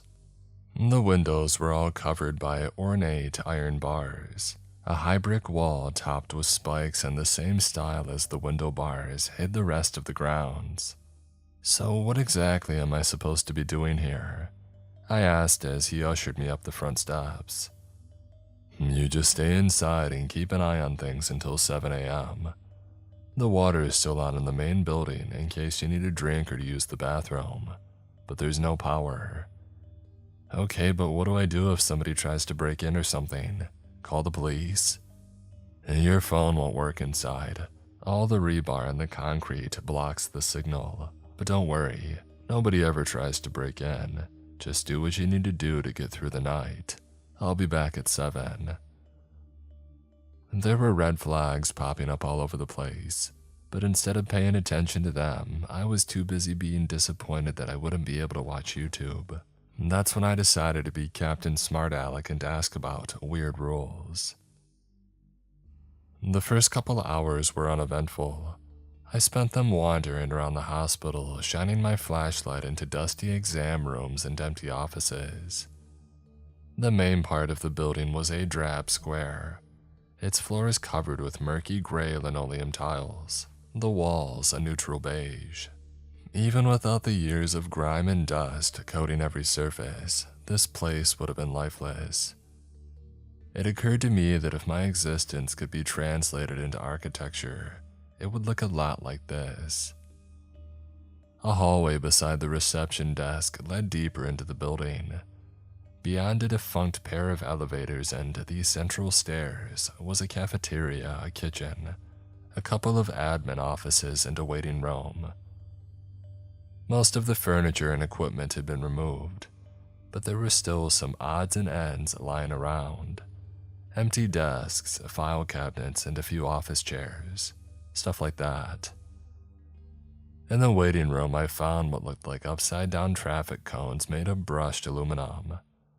I had no idea what they were until I took a closer look and saw that they were filled with sand and cigarette butts. This place must have closed before I was born, because I can't even remember a time when people could smoke in hospitals. The wings on either side of the main building had a central hall with emergency stairways at each end.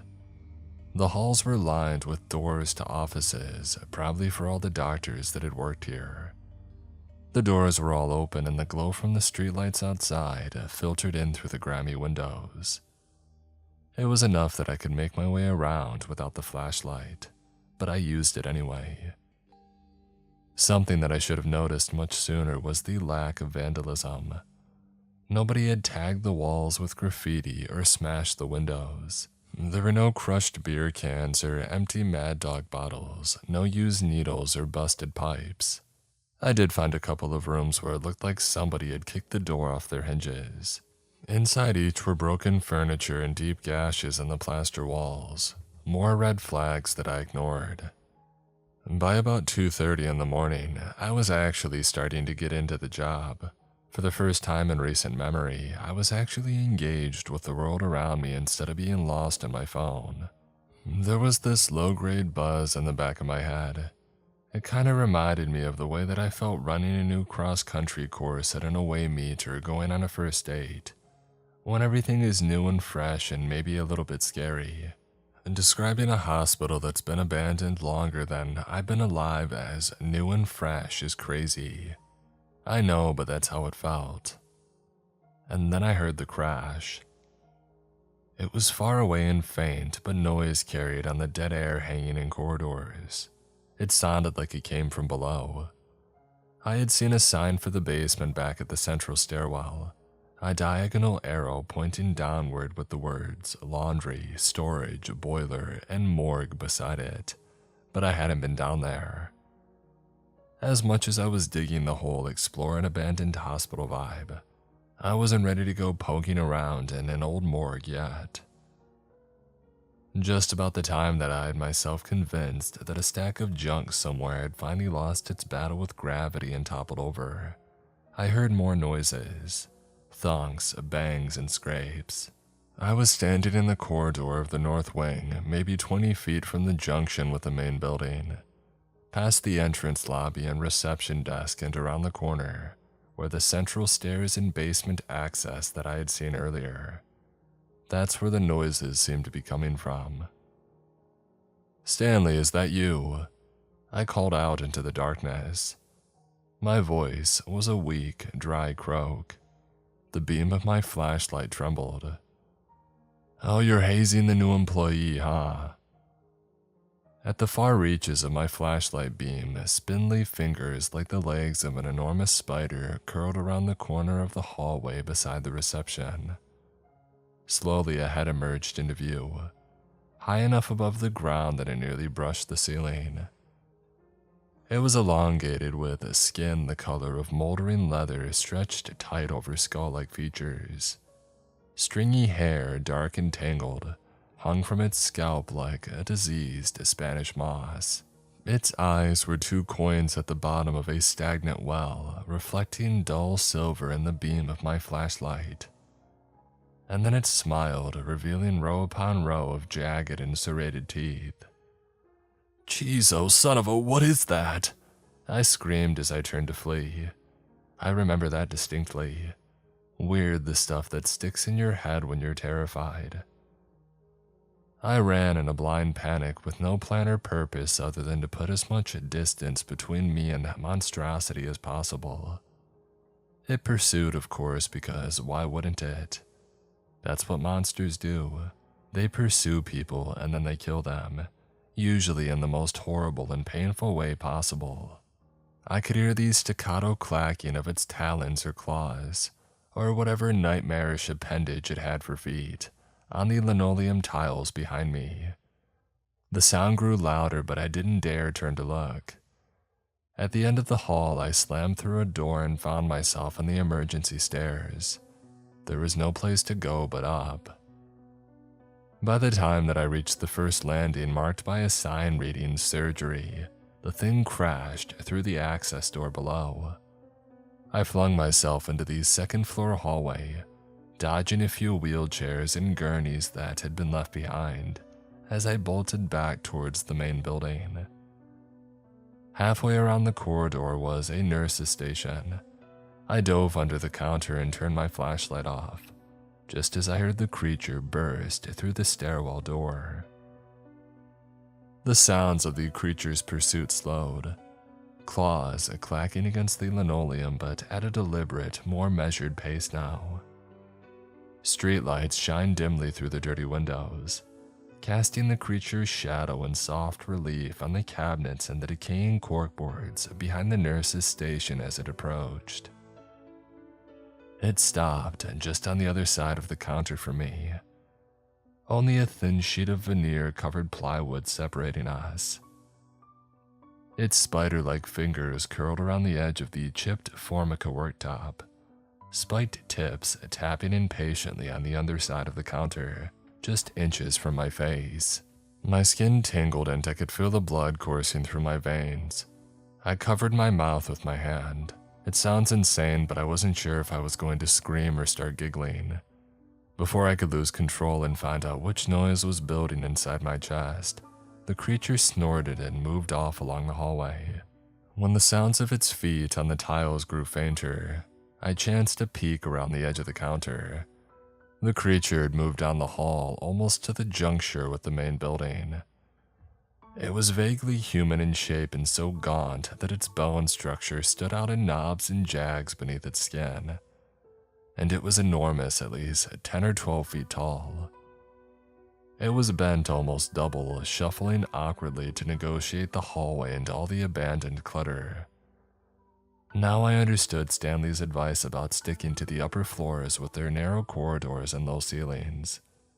If that thing had been able to stretch out and run, I wouldn't have made it 2 steps. As I slipped out from behind the counter to sneak off in the other direction, the mag light in my hand bumped into the wall with a soft clunk. It wasn't much of a noise, but it was enough. The creature whirled, spotting me, shrieking as it charged. I sprinted back to the stairwell. It was my only choice. Taking the stairs 2 at a time, I ran through the door marked patient ward and into the 3rd floor hallway, ducking into the first open room. It was empty except for 2 bed frames and a dusty vinyl privacy curtain hanging between them. There was a window over each bed, but both were barred. Behind me, I could hear the monster's heavy footfalls coming up the stairs. There was nowhere to run, and no time to barricade the door, and nothing to barricade it with. I threw my back against the wall between the bed frames and wrapped myself in the folds of the curtain, like a little kid, hiding under the blankets from the boogeyman. Just as soon as the curtain stopped rustling, the creature shoved its way into the room, snarling in frustration when it didn't immediately spot me.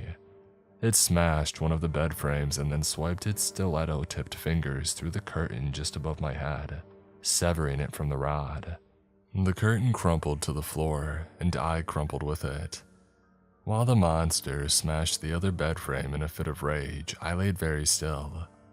I didn't move or make a noise even when the end cap came off one of the bedposts and struck me in the temple hard enough to make me see stars. The creature huffed and snorted for a few moments before forcing its way back out into the hall. I remained on the floor under the curtain, still and silent, sipping air through my teeth, suppressing the urge to either scream or giggle. I stayed under the curtain until I was sure the creature had gone away. For all I knew, it could be lying in ambush somewhere out in the hallway, but I needed to move. My body was literally thrumming with energy, and I wasn't sure how much longer I could stay still. I needed to find some place to hide until the morning, or better yet, maybe I could get to the roof above the concrete and rebar that was blocking my phone signal and call for help. The glow of the streetlights filtering through the windows was dimmer up on the 3rd floor, but still bright enough that I could make my way without bumping into or tripping over anything. The stairwell, however, was pitch black. I had to use my flashlight, but I hesitated, sure that as soon as I turned it on, I would see those dull, silver eyes reflecting in the beam. Taking a deep breath and holding it, muscles coiled to bolt in any direction, I clicked the button. The stairwell was empty, nothing above or below. I made my way upwards, creeping past the 4th and 5th floors. At the top of the stairs, I found the roof access. The door was chained and padlocked. I checked my phone, still no reception. Nothing to do but go back down. About 5 steps below the 5th floor landing, I heard it. A soft scrape, the sound of clawed feet brushing against a concrete stair coming from the darkness beneath me. I shined my light over the railing. 2 floors down, those dull, silver eyes were fixed on me. The creature made a ticking growl that sounded almost like laughter and then scrambled up the stairs. I tripped twice on the 5 steps that it took to reach the 5th floor hallway. I didn't need any signs to tell me that this had been the mental ward. Most of the rooms were padded, and I even saw one with what I'm pretty sure was an electroshock machine. Again, so weird the things that stick in your head when you're running for your life. I sprinted down the corridor, heart bashing against my ribs, and into the main building, as the sound of the monster's pursuit got louder and louder behind me. I was headed for the central stairs, but even in my frenzy to escape, I realized that was a bad idea. If it was gaining on me running hunched over in the narrow hallway, I wouldn't last long in the open stairwell. I ducked into the first room that I saw with a sturdy-looking door, and I slammed it behind me. It was the only choice that I had. There was a deadbolt just above the knob. I threw it. It must have been a janitor's closet. The shelves lining the walls were empty, but there was a galvanized mop bucket with a wringer and a couple of push brooms in the corner. A laundry cart sat against the back wall. None of it was of any use to me. The boom of the creature's first impact against the door was deafening in the small room. Bits of plaster sprinkled down from around the frame. Another boom, and I thought that I heard the crack of splintering wood. I grabbed the mop bucket, brooms, and laundry cart, and I shoved them all against the door. Stupid, yeah, but I couldn't think of anything else. I tried to pull the shelves down too, but they were bolted to the wall. The sound of cracking wood was unmistakable on the 3rd impact. I didn't have much longer. I cast the beam of my flashlight desperately around the room, looking for something, anything, and that's when I spotted it. A sliding panel on the back wall, maybe 2 feet square. I grabbed the handle and I yanked it up. It was a laundry chute. Behind me, the closet door burst inward, smashing the cart, brooms, and bucket against the wall. I dove into the chute headfirst.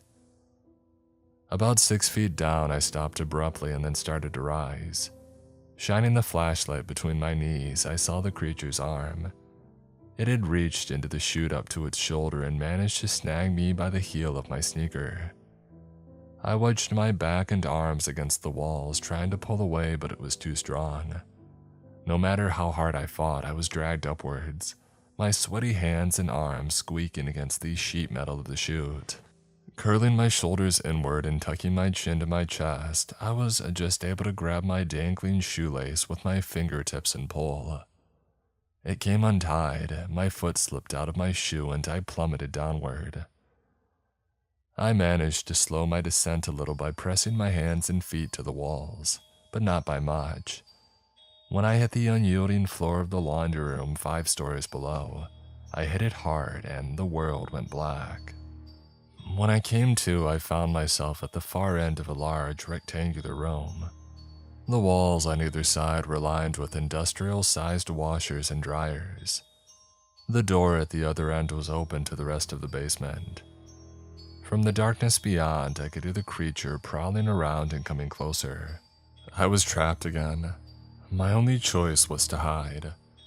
Pulling open the door on one of the front-loading dryers, I saw that the basket was big enough for me to crawl into, but the door itself was glass. The washers were the same, and I had no doubt that those dull, silver eyes could see just fine in the dark. That's when I noticed the space between the wall and the back of the machines, just wide enough for somebody to squeeze in to service the water hookups and dryer vents. I clicked the flashlight off and sidled up behind the dryers. It wasn't long before the monster showed up. The first thing it did was yank open the doors of each washer and dryer, peering into the baskets. I would have silently congratulated myself for my own foresight, but at the time I was busy pinching my nostril shut. The dust and lint was tickling my nose, and I felt a sneeze building in the back of my sinuses. Hiding behind the washers would have been the better choice. The creature reached the end of the row and seemed to deliberate for a long moment, while I stood holding my nose, unable to even breathe. About the time my chest started to spasm, the thing snarled and stomped off, backhanding washers and dryers as it went. It smacked the dryer that I stood behind with enough force to send its upper edge crashing into the wall. If I hadn't ducked in time, it would have crushed my skull. Working my way out was tough, and doing it quietly was even tougher. Some of the dryers were still tilted back against the wall from the impacts, and I had to get down and crawl underneath on my side to get past them. By the time I reached the end of the row, I was completely covered in dust and lint. Judging by the sounds coming out of the darkness, the creature had left the laundry and gone off to the right. I went left. Another mistake in a night filled with them. The hallway dead-ended at a door. Even before I covered the flashlight lens with my hand, clicked it on, and let a sliver of light slip out between my fingers, I knew what the sign would say. Morgue. It was the last place that I wanted to be, and when I sneezed, it became the last place that I most likely was ever going to be. Some dust or lint must have drifted up from my shirt. The sneeze came out so suddenly that I didn't even have a chance to try and stifle it. And of course, it was loud because that's just how my night was going. Off in the darkness, the creature snorted and charged back in my direction. There were no low ceilings or narrow hallways to slow it down. I yanked open the door to the morgue and ducked inside. I had no other choice. Are you seeing a trend here? I've watched enough crime shows to recognize an autopsy room when I see one. There were 3 stainless steel tables evenly spaced in the middle of the room. Above each was a dish of an examination light, hung from the ceiling on an armature, all of them dripping cobwebs. Behind the tables, the walls were lined with cabinets and worktops, still cluttered with all the tools necessary to carve somebody open and figure out what killed them. What I had never seen in a crime show morgue was a half-dozen human skulls, decoratively arranged on a work table like trophies. I had to blink just to make sure that I wasn't imagining it, but the one in the middle had a samurai sword shoved through its temple, with the ends bent upward like rabbit ears. "Oh, this is bad," I moaned. At the back of the room, another door, thick and insulated, stood open. It led to the walk-in freezer, a dead end to a dead end. The sounds of the creature's approach were getting louder, and there was no place else to go. Once I stepped inside, I realized that I had just jumped out of the frying pan and into the fire. In the back corner, across from a wall of storage drawers for bodies, was an enormous pile of old fiber fill and shredded foam. The thing must have dragged every mattress left in the old hospital down here and torn them apart to make a pile that big. In the center was a depression, which I knew intuitively was just the right size for the monster to curl up in. This was its nest or den or lair or whatever you wanted to call it. I was trapped in its bedroom. My heart pounded in my chest. No need to check my pulse to see if I was still alive. I could feel the blood coursing fast and hot through my veins. Running out of time, I gave the freezer door a quick glance. It had no lock and opened outward, so there was no way to bar it. I yanked on the handles of a couple of the body drawers, but they wouldn't budge. Whether there was some kind of catch that I didn't see or they were rusted shut, I don't know. I spun in a frantic circle, waving my flashlight beam spastically around the room. There were no counters to hide behind, no privacy curtains to cower under, no laundry chutes to dive into. I was well and truly screwed. I don't remember when or how the idea occurred to me. I don't even remember thinking about it, I just did it. I dove into the fiber fill where it lay piled against the wall and burrowed as far back as I could. Oh, the stench was awful. I had to grit my teeth against my gag reflex. Just as soon as I clicked my flashlight off, the creature announced itself. With a low growl and the clack of its claws on the floor, it paced for several seconds, breathing heavily, before I heard the sound of screeching metal. It was ripping open the body drawers looking for me. That went on for several moments before its footsteps retreated back to the autopsy room. Even under all the shredded mattress stuffing, I could hear it rummaging around, making frustrated chuffs and snorts. The rummaging sounds didn't last long. There really wasn't a lot to rummage through out there, and the creature returned to the cold storage room. It paced for a while, the clicking of its claws on the floor almost becoming monotonous. And then I actually heard it yawn. A moment later, I could feel the mattress stuffing being displaced by the weight of the monster as it crawled into its nest, fluffing and tamping the fibers until it got comfortable. Soon it was snoring. I'm the thing under the monster's bed, I thought, and I came dangerously close to bursting out into laughter. I waited, biting my knuckle, still fighting that insane urge to giggle. My heartbeat roared in my ears, muscles coiled under my skin, ready to explode with kinetic energy. My whole being was energized to fight or flee. Inch by inch, I dug my way out from under the mattress stuffing. Once free, I looked back over my shoulder toward the sound of low buzzing that the creature made as it snored. There were no windows in the room, and there was no way that I was going to turn on the flashlight. So other than the glimpses that I caught running from it, I never did get a good look at the monster. Crawling on my hands and knees, carefully sweeping the floor in front of me with my fingertips for obstructions, I made my way out of cold storage, through the autopsy room and back into the basement hall. With the door to the morgue quietly closed behind me, I finally felt safe enough to turn on the flashlight. By now, the batteries were getting weak, but they lasted long enough for me to find the central stairs and make it up to the corridor leading to the main entrance. The first rays of the rising sun were streaming through the windows as I jogged past the reception desk and through the lobby. When I yanked open the frosted glass front door, I came face to face with Stanley.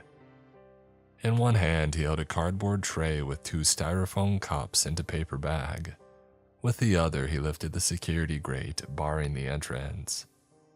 "A rough night, huh?" he quipped, looking me up and down. "What happened to your shoe?" I swung the blunt end of the 3-cell mag light at his head. He deftly blocked the blow. "I brought coffee and donuts," he said, holding up the cardboard tray. I swung the flashlight again, and he blocked it again, this time twisting it out of my grasp and stuffing it into his back pocket. "Stop that," he scolded. "You'll make me spill the coffee." I screamed an incoherent string of obscenities in his face. My voice echoed in the empty building behind me, and I suddenly realized how much noise I was making. I scrambled out of the door and around Stanley, only stopping to look back when I was halfway down the steps. "Oh, don't worry, it's asleep by now," he said, pulling down the security gate and locking it. "You know, sometimes it doesn't come out of its nest for days, weeks even. But you got to see it on your first night and you survived it. Good job." I had a feeling about you. What the heck, dude? You know about the monster. Well, yeah, that's kind of my job, finding people to keep it occupied. You mean to feed it? Stanley limped his way down to where I stood on the steps, handed me a coffee, and sat down, motioning for me to join him. Not knowing what else to do, I did. There's cream and sugar if you want it. They only had glazed donuts, I hope that's okay. I gave him a hard glare as I poured 4 creams and 6 sugars into my cup with trembling hands. I've never been a coffee drinker, so I don't really know what I was doing. Stanley just watched with raised eyebrows. What? I asked. Nothing. Take as much as you want. I drink mine black. The first sip of my coffee was disgusting. The second was delicious. I grabbed a donut out of the bag and stuffed half of it into my mouth. I'm more of an avocado toast kind of person, but that donut was the best thing that I had ever eaten. Stanley sipped his coffee, grimacing at the taste. We're not so much feeding it as keeping it entertained. I mean, yeah, sure, every once in a while somebody gets killed, but we try to avoid that. The goal is to keep it occupied. Somebody has to be in there every night, just in case the creature wakes up, so it has someone to chase around. Otherwise, it gets bored and starts looking for a way out. That's a bad thing if it gets out. We've got a regular crew to run the halls, as we call it, but Russo had an unfortunate accident. That left a last-minute vacancy on the schedule, and I had to find a replacement. By unfortunate accident, you mean got eaten? Oh no, she got hit by a car, broke her pelvis. And you just grabbed the first idiot that walked through your door and applied for a job. He shook his head. There were 3 other applicants. I picked you because I thought you had the best chance of survival. And if things didn't work out, you would be the least likely to be missed. Hey, I got parents, I got roommates. If I disappeared, they would notice. Well, yeah, sure, but would they miss you? He had me there. You could at least be a little more specific in your help wanted ads. Stanley snorted at that, almost shooting coffee out of his nose. Yeah, right. He held up his hands as if framing a newspaper headline. Help wanted, monster bait, competitive pay and benefits, no experience necessary. I shrugged and ate another donut. I guess he had a point. So what happens? I asked around a mouthful of sugar and carbs. If it gets out, I mean. You ever hear of the Mill Street Massacre? It sounded familiar, something that happened when I was in middle school or maybe my freshman year, but I had only vague memories of the incident. Wasn't that when a drug cartel hacked a bunch of people up with machetes in some kind of war or something? I asked. That's the story that the papers got, but it wasn't a cartel and it wasn't machetes, Stanley said, nodding towards the hospital entrance with his chin. So if this thing is that dangerous, why doesn't somebody just kill it? I asked. Oh, people have tried. Guns, fire, electricity, crossbow bolts dipped in holy water, you name it. Never turns out well. Last one was a guy named Dwayne. He had been running the halls for about 6 months. Showed up with a samurai sword one night. A samurai sword, can you believe that? I tried to talk him out of it, but he was in no mood to listen. We never saw him again. Usually when the creature gets someone, we find bits and pieces of him in the morning. Not with Dwayne, though. Always kind of wondered what happened to him. I opened my mouth to tell him about the skull that I had seen in the autopsy room, but decided against it. Instead, I grabbed another donut and tore a chunk out of the ring with my teeth.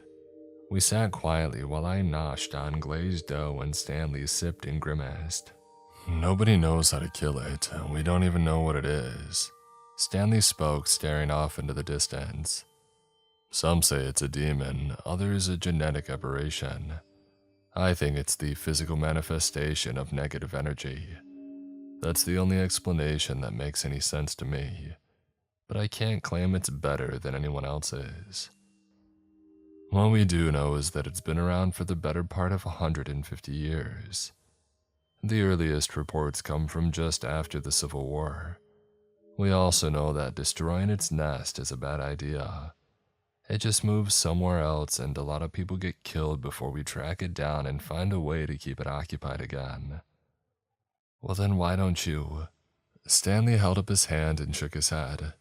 Trust me, kid, we've been doing this a long time, longer than I've been around, and I've been around for a while. Everything you're going to think of on how to do things better has already been tried. We do it the way we do it because that's the way that works. Stanley paused to sip and grimace before continuing. The job pays $2,000 a week, full benefits, and we match contributions to your 401k. You work 2 to 3 times a week. I don't like to schedule people to run 2 nights in a row, so I won't need you back here until Thursday. Are you insane? I sputtered, spraying half-chewed donut with each word. A soggy crumb landed on the bridge of Stanley's nose and stuck. He brushed it off with his thumb. There's no way that I'm going back in there. You need somebody to play hide and seek with a monster, then do it yourself. Or are you too scared? I ran those halls for 8 years, kid. He reached down and pulled up the cuff of his chinos, revealing the titanium shaft of a prosthetic leg. Things went sideways one night. Oh, sorry, I muttered. Stanley shrugged. The company promoted me to supervisor. We try to take care of our people. It's not nearly as exciting, doesn't pay as much, and yes, occasionally I have to send people to their deaths. It sucks, but somebody's got to do it. We sat quietly, me shoving sugar-glazed dough into my mouth while Stanley sipped and made faces. I was starting to suspect that he didn't really take his coffee black. After a few minutes, he checked his watch and stood, limping down the remaining steps before turning to face me.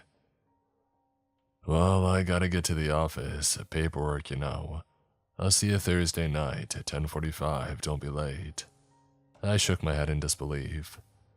Dude, I'm not coming within 10 miles of this place ever again. Oh, you'll be here, Stanley chuckled. I got a feeling about you. What feeling? What feeling do you have about me? You liked it. First time you've felt really, truly alive in years and you liked it. Tell me that I'm wrong. I wanted to, but I couldn't. God help me, I couldn't. Welcome to the crew. I'll see you Thursday, he said before wrestling himself into his truck and pulling away in a cloud of blue-tinged exhaust.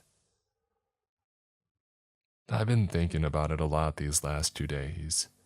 Maybe I'm an adrenaline junkie and never realized it, or I'm one of those people who get off on being terrified. Maybe it's just that, for the first time in my adult life, I have a sense of purpose. I don't know and I don't care. I've hardly touched my phone, I'm spending time out of the apartment and I don't need to check my pulse anymore. Seems that I found that spirit guide to light my path that Mom always talked about. And it's a 12-foot monstrosity that shoves samurai swords through people's skulls. It's 10:15 on Thursday night. I'm waiting in front of my building for the Uber to take me to St. Luke's as I post this. I guess Stanley's feeling about me was right after all. Wish me luck.